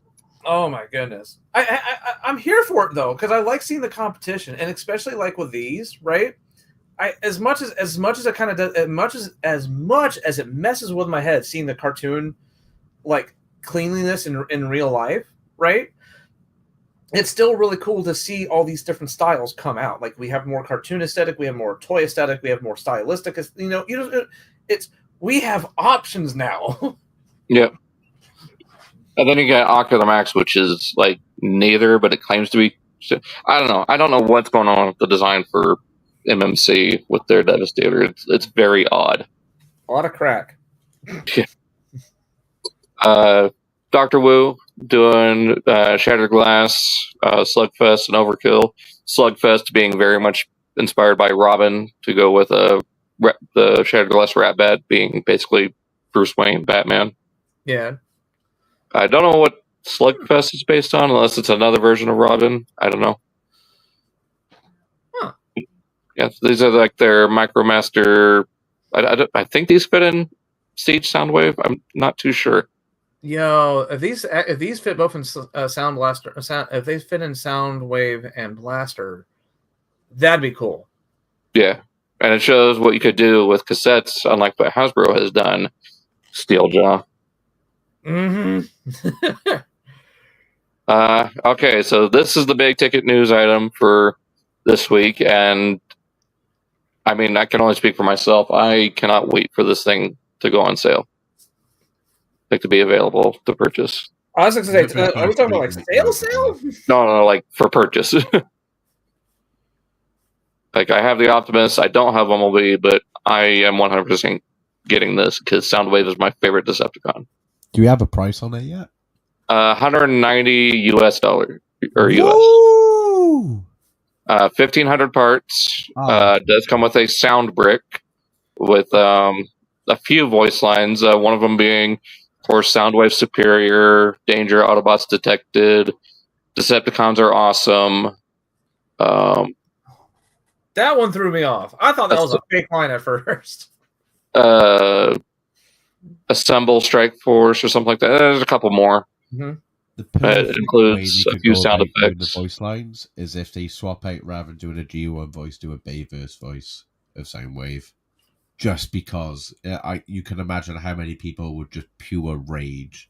Oh yeah, I think it's John Bailey's voice. It's hard to tell from because if you go onto the LEGO website for this release, you can scroll down. You can actually listen to some of the voice clips that are on the sound brick.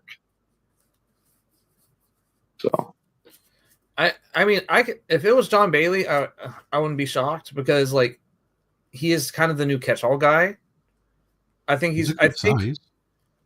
yeah. I mean, when I'm saying catch-all guy, I think he's going to become like the new Frank Welker or the new like Alan Cumming.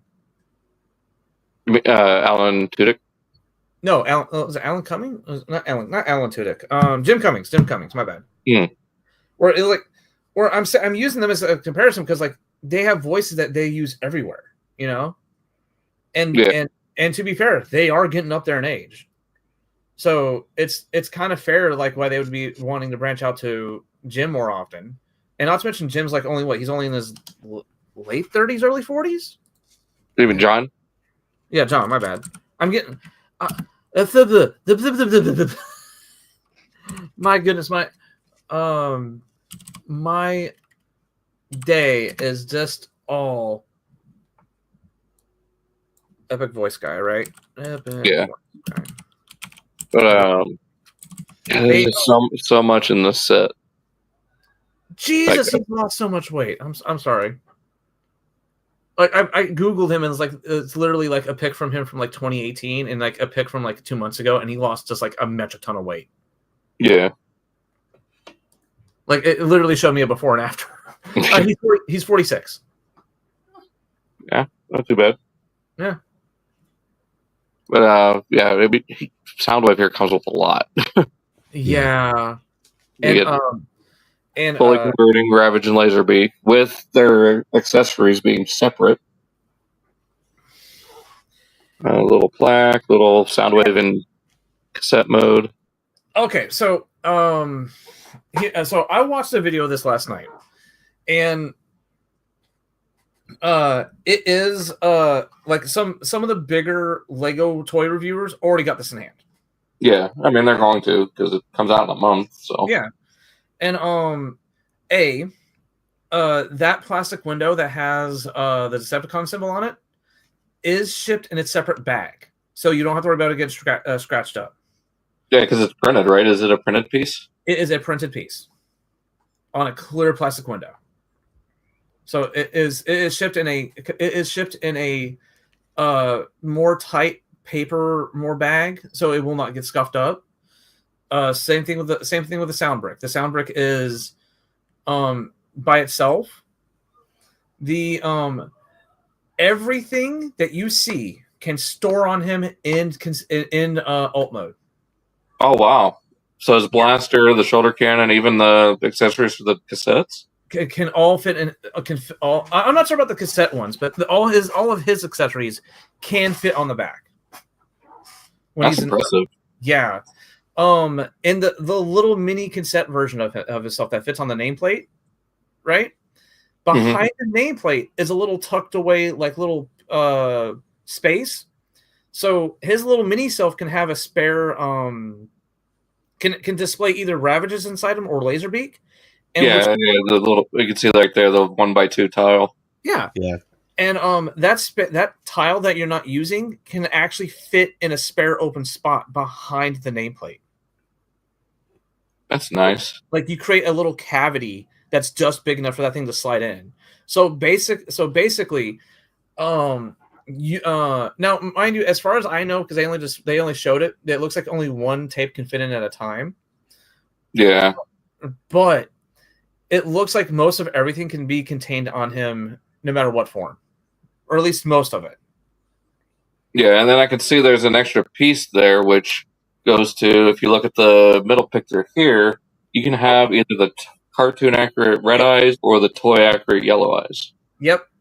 That was one thing they pointed out too, because Lego actually sent notes out saying that they knew people were going to be kind of like picky on cartoon versus toy, so they included those extra bits just so that people can swap it out.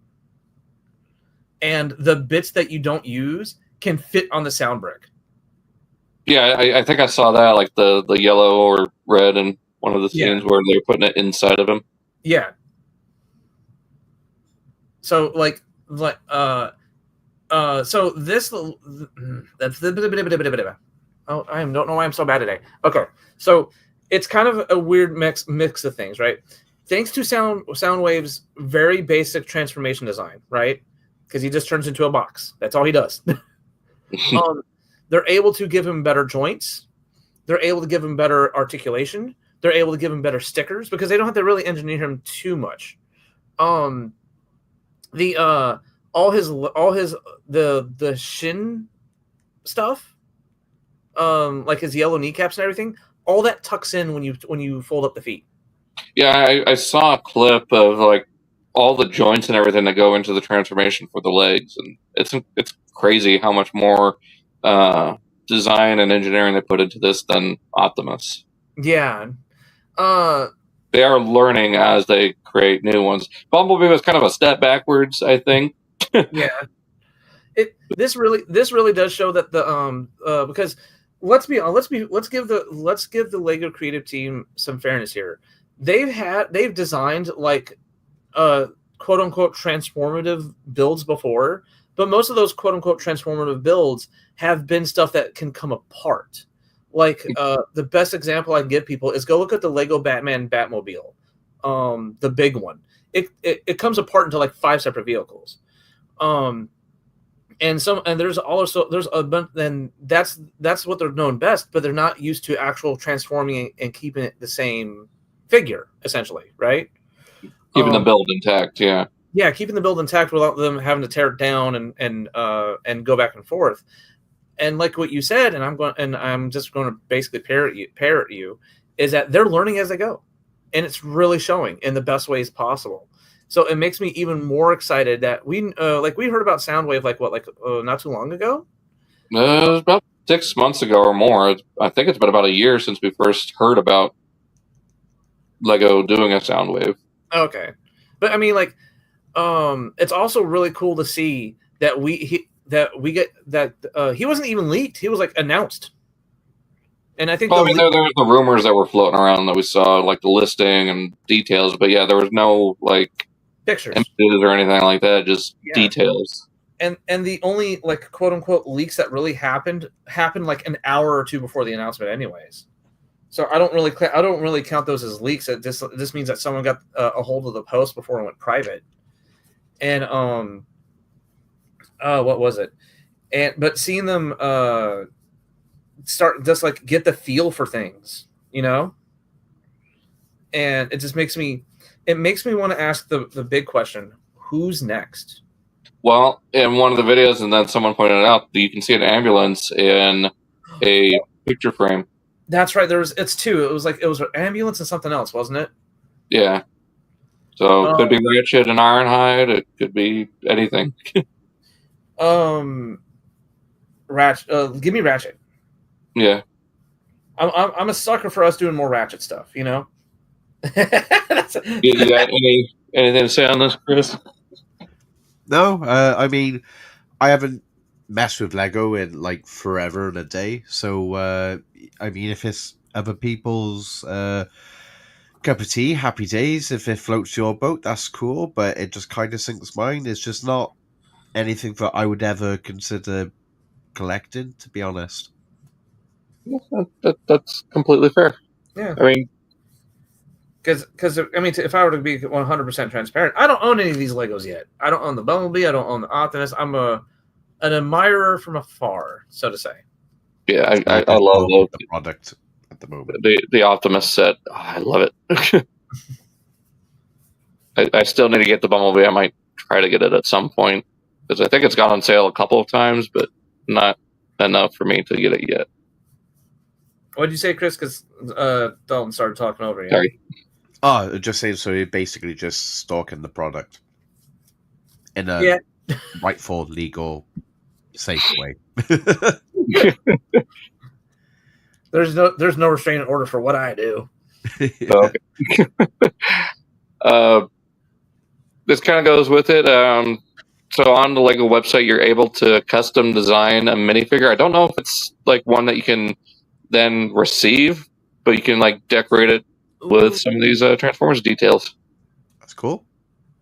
So yeah, this neat little thing on the site. Oh, so I'm going to Dallas in September. And we frequent a bunch of the Lego stores there.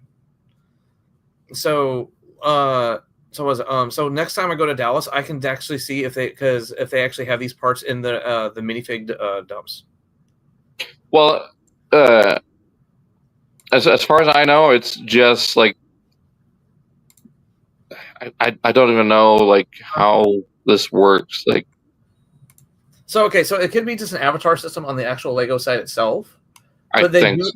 Yeah. But they do have make your own minifigs at the Lego stores where you can pick your own head, your own like shirt, pants, etc., accessories, and you can walk up. And it's like what, $10 to make your own? Jeez. Which isn't bad. Hold on, Daniel's making some comments. Apparently, the missing link tease in Generations Guidebook is Ultra Magnus. I think we already covered that. Yeah, we talked about that last time. Yeah, we talked about it a few times. Speaking of Lego Soundwave, notice how he has two of his cassettes, Laserbeak and Ravage. I'm still anticipating that when we have Studio A6 Soundwave does the same thing with the last two cassettes. I mean, we're kind of thinking the same. Alan and Dalton, opposed to... Oh, okay, never mind. We already saw that. Now we're getting into the rumor stuff. Apparently, MPG-14 is going to be a repaint of MP-13 Soundwave, which I never got that mold before. So to be able to get it at somewhat affordable price, I might be in on it, especially if they go cartoon colors. I'd be down. Because, again, Soundwave's my favorite Decepticon. Yeah. It's either him or Shockwave. And you have this mold, don't you, Chris? Yeah, I've got the original Soundwave. I hear nothing but good things about that mold, and I know a lot of people want a new Soundwave mold, but I mean, there's not a lot wrong with this one. Well, yeah, I mean, at the end of the day, there's not a lot to like really change. I know, like Fansoy's done theirs. I think it was Fansoy's at least. So it's like, yeah, it looks good, but it's like a slight upgrade. And it's like, it's not like, oh my god, like this is like night and day on engineering. It's just like, yeah, sure. The lateral move. Basically, if you got the original Soundwave, there's no point upgrading it yet. But if they do the new one and it's like, okay, this is absolutely flawless, then yeah, okay, sure. As long as you get the accessories, I don't mind. Yeah, make it like the ass on the last time. It was like you had to buy all the cassettes separately, and it was like, apart from Laserbeak.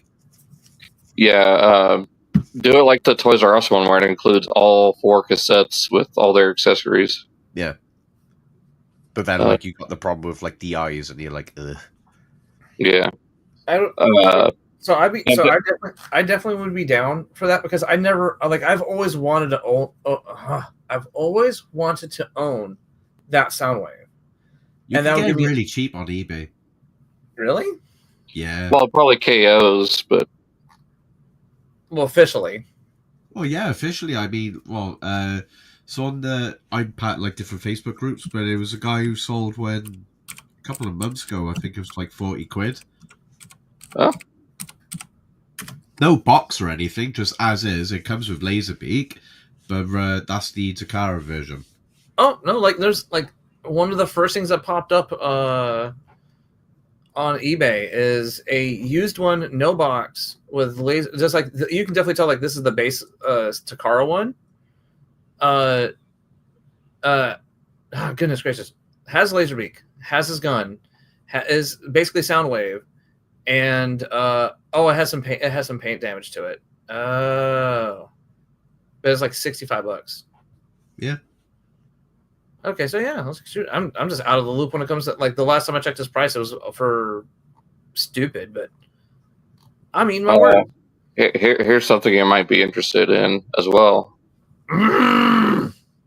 NPM line might be coming back with Revenge of the Fallen Sideswipe. My boy! This one I might be compelled to get because I love that design for Sideswipe.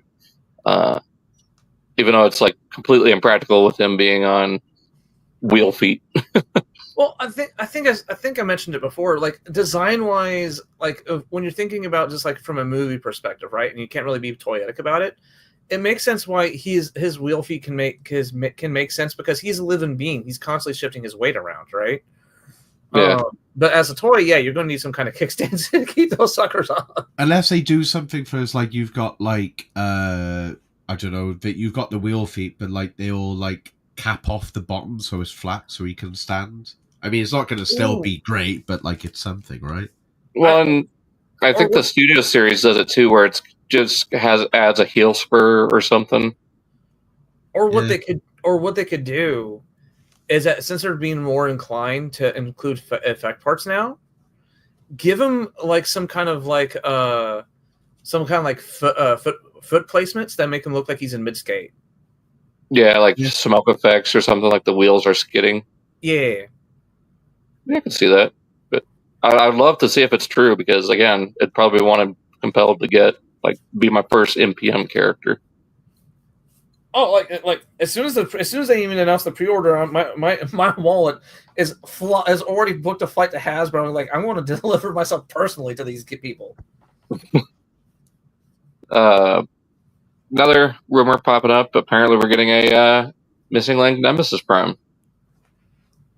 Huh. So that'd be interesting to see how they do it. If it's just going to be the cab or cab and trailer, I'd be fine if it was just the cab. It'd be more affordable. It'd be less space taken up. But again, we'll see what happens. Flippin', Ark was asking, how does he stand? Carefully. Yeah, carefully. Oh, we need a lot of hope and determination. Yeah, a lot of hopes and prayers. So this I know you're excited about. Yep. Happy grunts. These are up for pre-order right now. They are a Big Bad Toy Store exclusive. Now, you can get them all individually or as a massive, as like all in one for like $350, I think. Yeah. But here's the full exclusive set of. I'm just going to call it Rhino because it's the name. With T-Bob and the kid. I didn't know he came with the kid. What's the name again? Of what? What's the name? Mask. Yeah. No, what's the date? No, what's the name of the character? Oh, the little bot or the kid? Yeah. Well, both. I can't remember. I think the little bot's name is T-Bob. T-Bob. I don't know about the kid. I don't know the characters. I just know the vehicles. It's been decades since I last seen this show. Yeah. I got me a video cassette. And then you got the Thunderhawk with Matt Tracker. I know that much. And then, of course, was it Night Raven or Night Viper with Miles? That was the one. And they're just calling it high-tech helicopter. Okay, so is it me or did his like high-tech helicopter kind of like did it did a weird like it's very 80s, right, in design, but it's that futuristic 80s angle part of it. Yeah, but it's made a weird like 360 where that's kind of like more of the modern design now. A little bit. Yeah, true. Yeah, so it's kind of like it dated itself, but it is not dated anymore. It's actually up to date. Yeah. I mean, it's funny how a lot of those things like become reality, and some of them just stay fiction and obscurity forever. Oh, like how a few days ago someone posted like, "Hey, yeah, the final mission in Call of Duty Black Ops 2 is supposed to happen today." Oh God. Yeah. Condor looks pretty cool. I think that might be my first purchase as just dip my toe in the water, see how the plastic quality is. Yeah. And of course it's the size thing. And then here's the Comic-Con exclusive. I think it's limited. I don't know how many pieces, but this will be available at the either for pre-order or available at the convention. I didn't read too much into it. I just saw the picture and I was like, oh, gotta share this. That is definitely a case of if I was like within driving distance of Comic-Con, I'd go just to pick up one of those. Or if you knew anyone that was going, have someone pick it up for you. Oh, definitely. Because a Comic-Con mule. Yeah, because because I know those things are going to be stupid hard to get, and if I want to get one, I'm going to end up have to pay middleman fees, and then the middleman's going to mark it up by a little bit, and yeah. I mean that's how I am right now with the Bumblebee and Megatron Hearts of Steel pack. I'm trying to figure out who's going, and would be able to pick one up for me. But if not, I mean, it'll be available on Pulse shortly after, probably a couple weeks after the convention. So I'm not too bothered by it. But I guess that's a good segue into the topic for this episode, which is prediction time.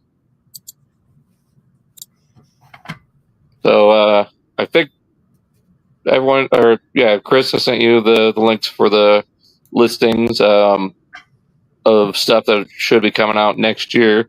So feel free to either one of you speculate on what you think will be revealed at Comic-Con in 2 weeks.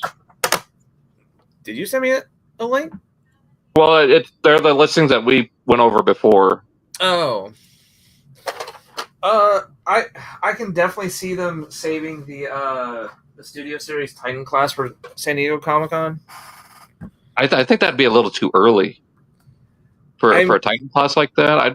That'd be more of a Toy Fair thing. You think? Yeah. Or like New York Comic-Con in like November. Yeah. I am not sure. I know they barely covered on what's coming up in the more recent Studio Series. They've been kind of like a little they've been downplaying that a lot lately. I know they said in a recent stream that's because they are starting to run out of characters. Or at least characters they want to do, because there's at least 20 new characters. You guys just don't want to do them because they come from bad movies. Or they could even re-release some of those figures, because like a bunch of those figures were like, some of them are expensive for no reason outside from that they were hard to get. You know? Yeah. They were hard to get because of the pandemic and everything. But out of the listings, oh goodness, I have to pull up the. Can you send me the listings again? I can try. It's gonna be hard to do with me leaving Chrome on my phone. But give me just a second. Did you send them to me directly, right? No. Let's see. 1 sec.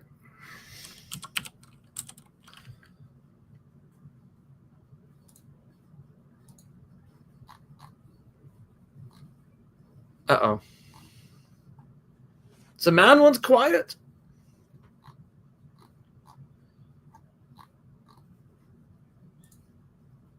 Nemesis Prime Red Alert Minicons packs. Oh, that.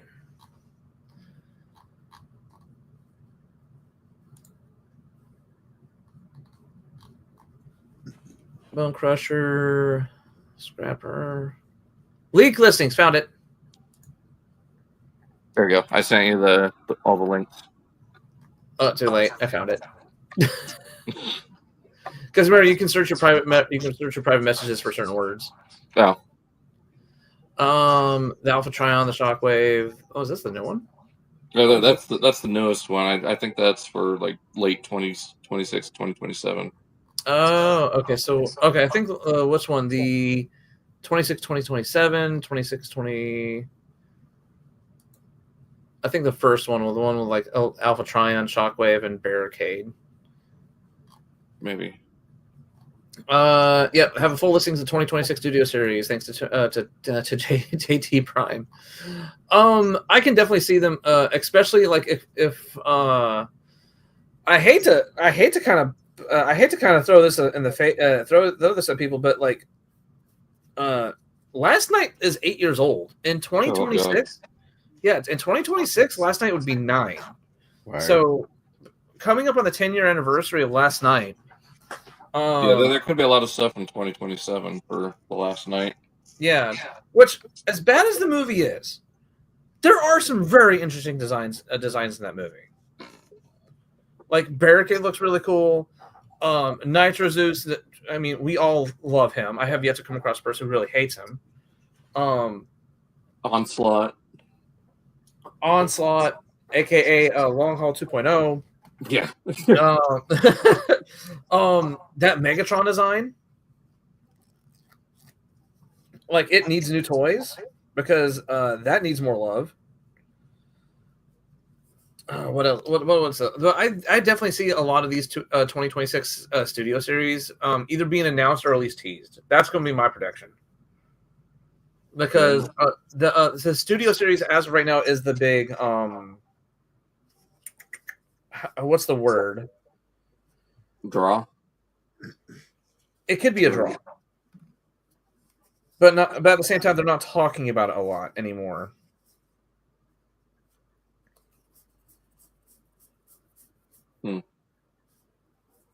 What say you, Chris, on predictions, like based on what I sent you a few days ago?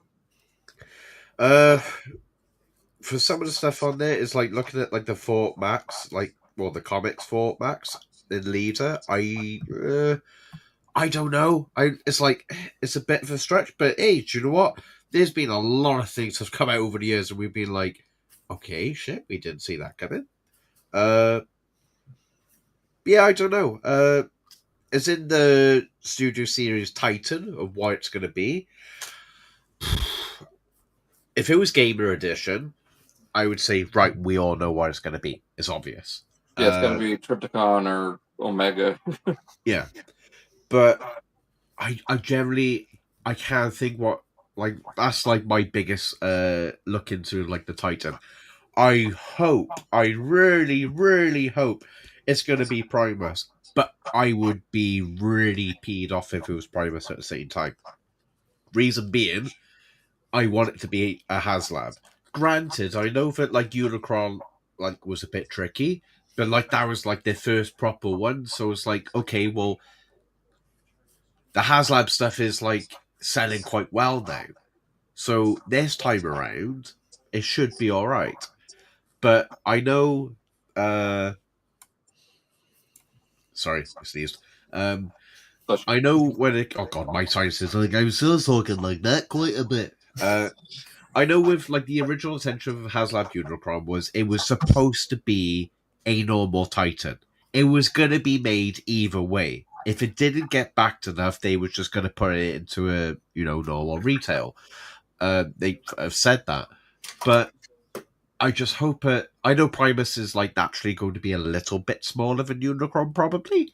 I mean, not necessarily, but it could be, and I would be absolutely happy with that. I'd be fine.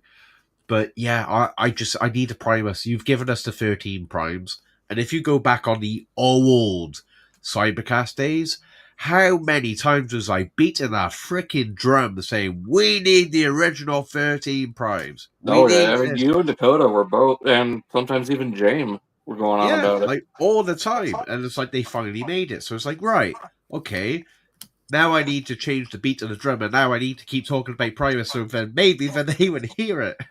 Well, especially with how Hasbro, or some of the designers, especially with Age of the Primes, have been saying, once you get all 13, all their artifacts will have something to do with each other. That's the rumor, yeah. But basically, the rumor is that it's all the artifacts, everything what they come with, has something to do with Primus himself. So who knows?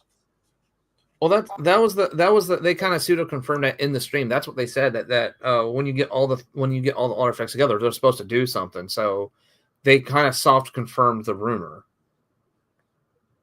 Can you imagine if it's right? It's basically a key. So you get your Primus figure. Oh, they combine it to the Omega Lock. And exactly. But you can't. It comes in sphere mode. You cannot, for the life of you, open it unless you've got all the artifacts, which you're going to then go on online, scour the internet, and make a mad dash to try and buy this stuff. Yo, that would be sick if actually you combine them all into the Omega Lock. That would be sick. Yeah. Yo, dude, it's mind blowing. It's holy crap! I cracked the code. You just call me Kurt Cobain already. Yeah, you just blew my mind. I'm about it. I guess I'll get into some of my predictions. I think realistically, I think we're going to see more Age of the Prime stuff revealed than Studio Series. So I mean, one big thing being the Nemesis Prime. We'll probably see that since it's a PulseCon exclusive. And those exclusives usually go up in, September, I think? Yeah. So we'll probably see that and maybe the Red Alert pack. Because I think those both come out this year. Yeah. We might see a grayscale prototype of Onslaught, because they've started doing that now with Studio Series, showing off stuff ahead of time to get ahead of the leakers. So we could see full Bruticus in grayscale or just Onslaught.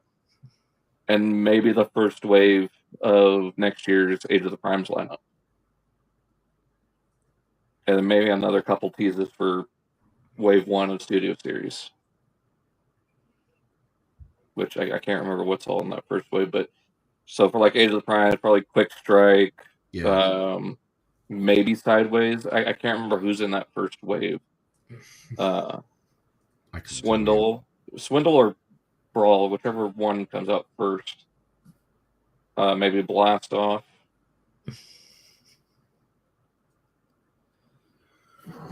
Maybe you know, would be for me. For me, what would be really cool for them to show is Brawl. Yeah, Brawl and Onslaught. Yeah. Maybe Armada Jetfire, since there's supposed to be 2 commanders for Age of the Primes. Oh please! Oh my goodness! If we're supposed to have 2 commanders, right, and one of them is Jetfire, what if they just do the 1-2 combo, and it's Jetfire and Overload? I don't think they'd both fit in a commander box, because even Mark was saying that Jetfire himself would have to fit in that commander slot. No, everything he does for the combination. Yeah, Overlord, Overload. Overlord, I think, could make it as a leader. Yeah, because he has to have the mass. No, yeah, he can be a leader. But and it'd work with the Nemesis Prime being revealed. Like, reveal them both, I think, would be the way to do it. Ooh, give me my big Armada, just like hoggle boggle of Jetfire pants and Overlord backpack. That and a Voyager size pack of all the minicons. Dude, imagine like that. That combination's already kind of nuts as it is, right? Imagine that with posability. Like, you can actually have him in the enemy poses. You can actually have him with that giant thruster gun.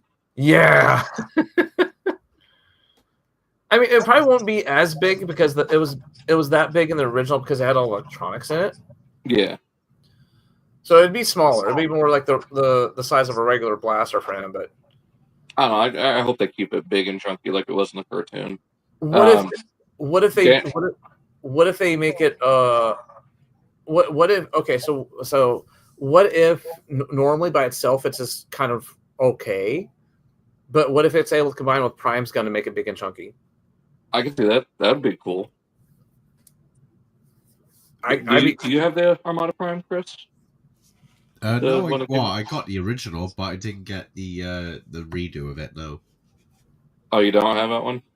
No, I've been holding out for when they eventually get round to doing like the masterpiece version of it.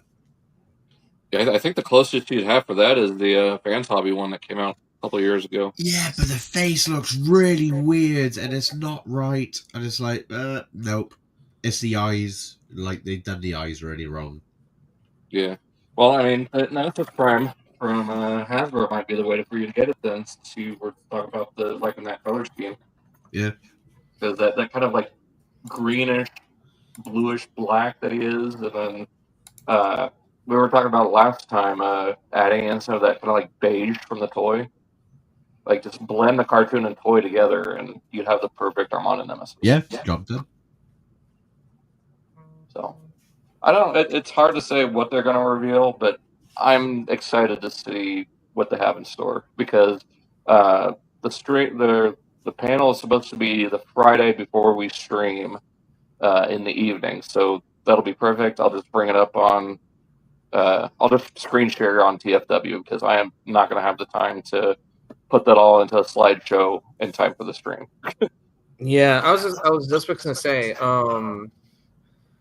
I was just fixing to say, if depending on how much news gets dropped at SDCC, we might just want to plan that next podcast is just about that. Well, yeah, it's gonna be that and TFCon, like the reveal stream slideshow from TFCon.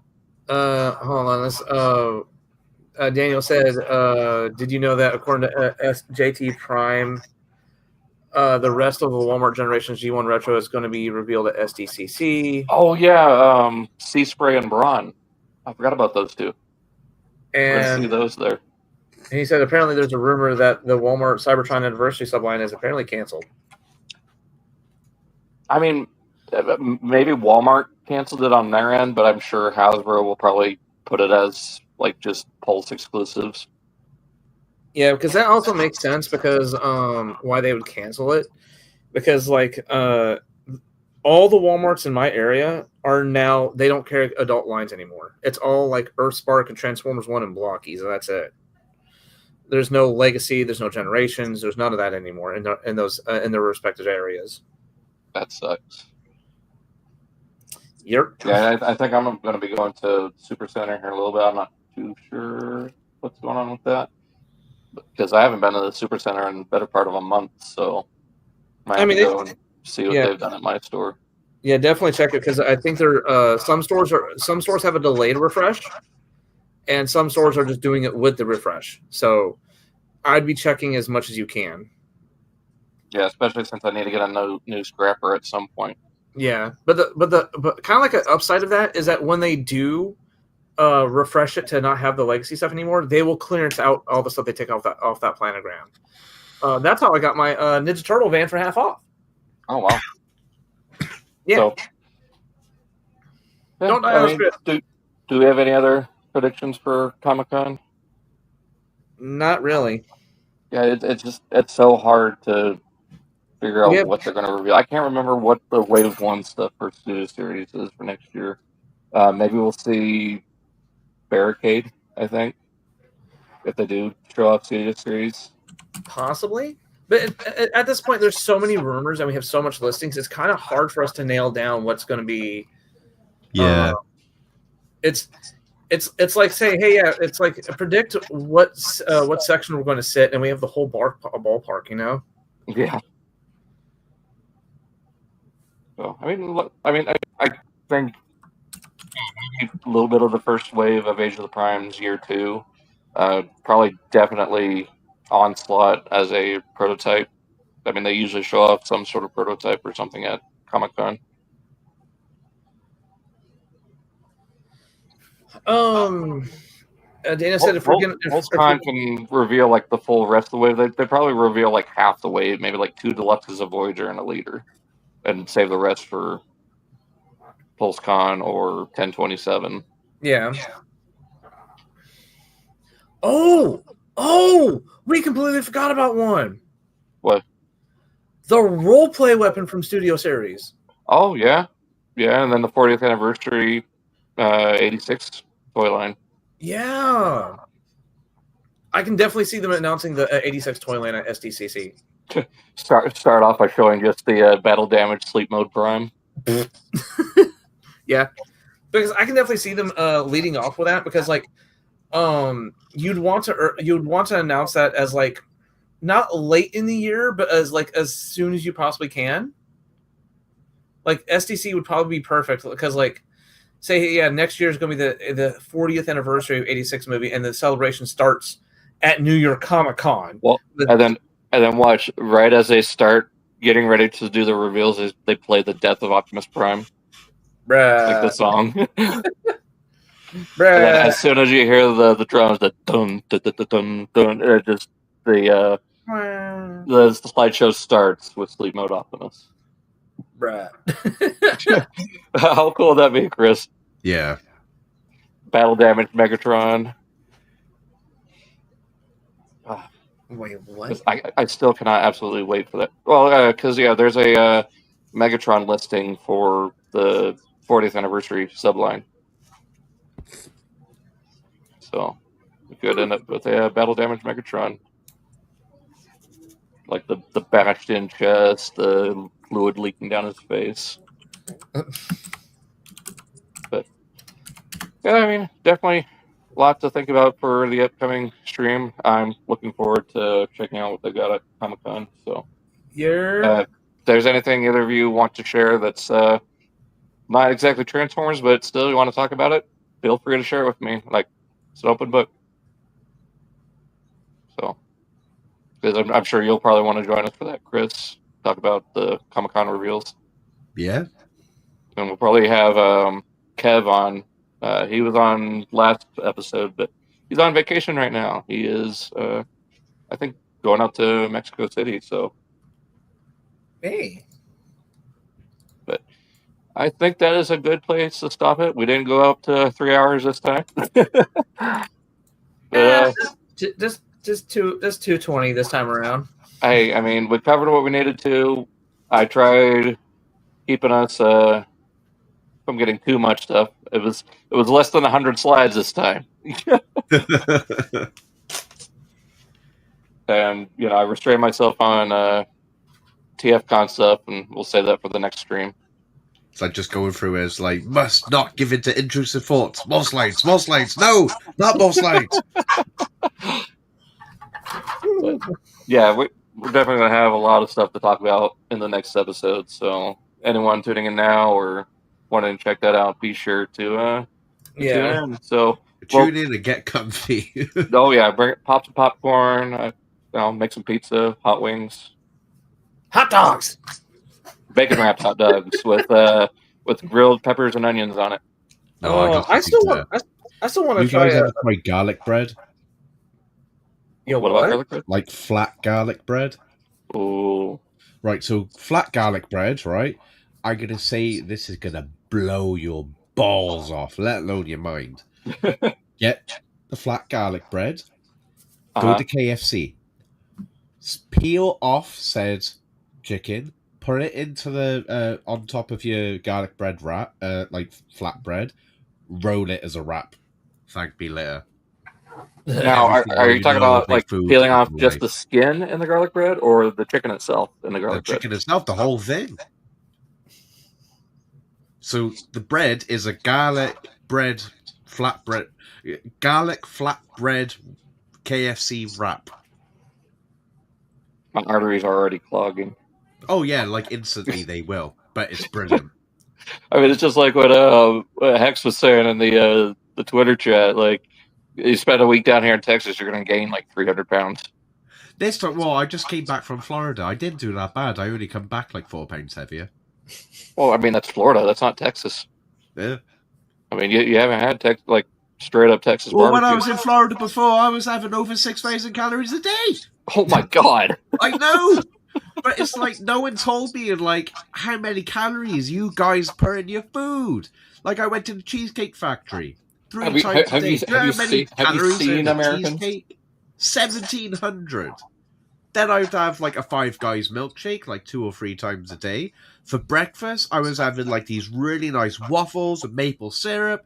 Then there was sausages soaked in maple syrup. Yeah, no one told me how many calories are involved in all this. Hey, I mean, you've seen some Americans when you're visiting back at BotCon too. I mean, yeah, I felt skinny. We are calories. Yeah, it's calories soaked in butter. Yeah. I'm gonna drop this. There's a place in America called Wisconsin. I've heard of it. They have a delicacy called deep fried butter. Huh? Well, then their cheese. How can you deep fry butter? It just melt. You freeze it.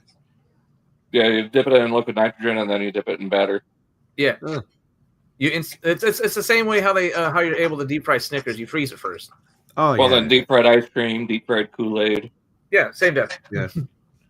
So that way, by the time it gets done cooking, it's at like either like perfect melty inside or it's gooey. Or lava hot.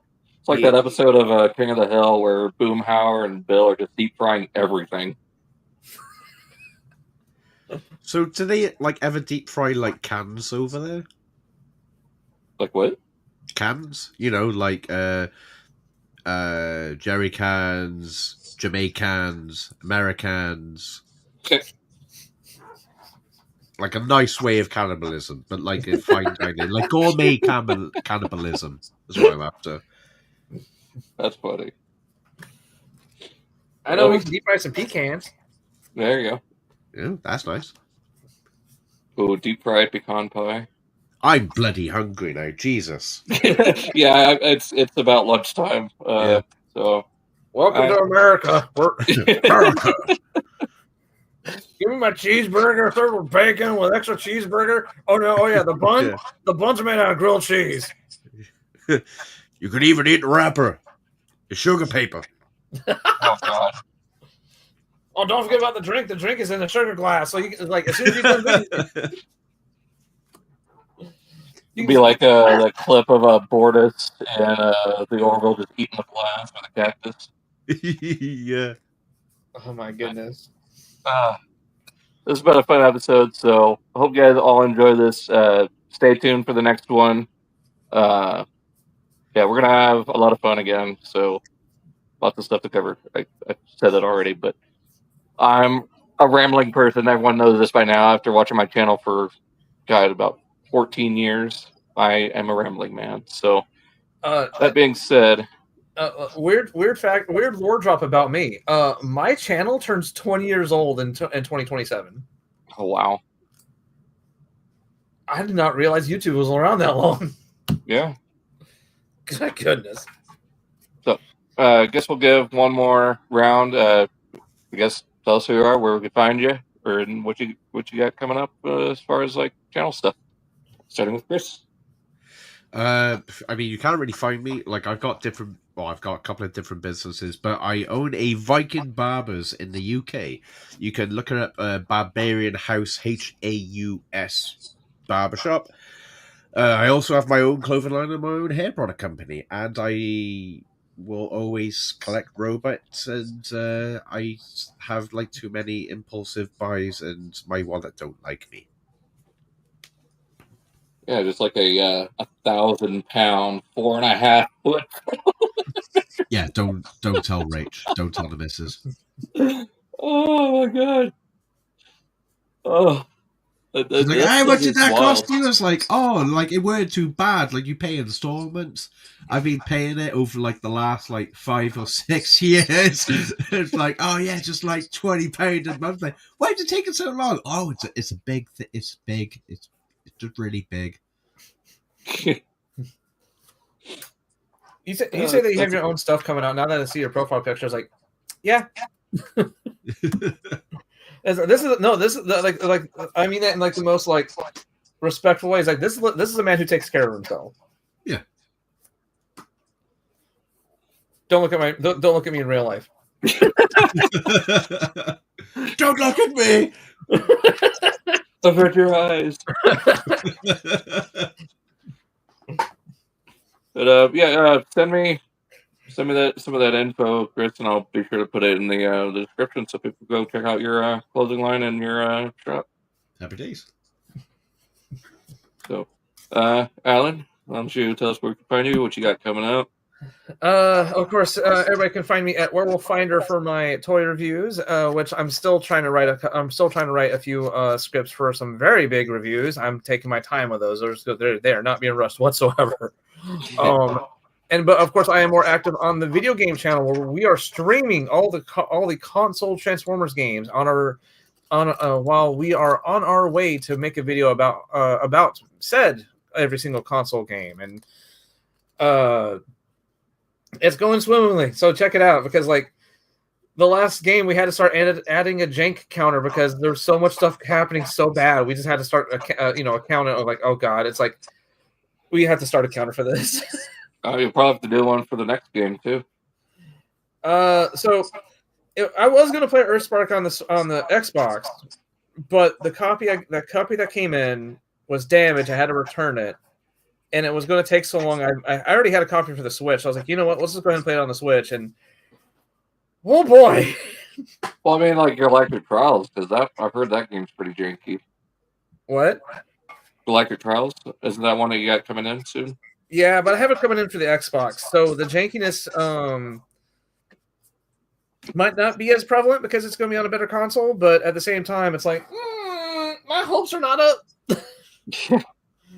Because I heard it's a very this game launched to only one player on stream out of 10. Wow. Yeah, and then that one player dropped off after 2 hours. Yeah. So it's like my hopes for that game are not non-existent. well, also it's kind of like it's like a twofer where like it might not be a performance thing because that game only got like one trailer before it dropped.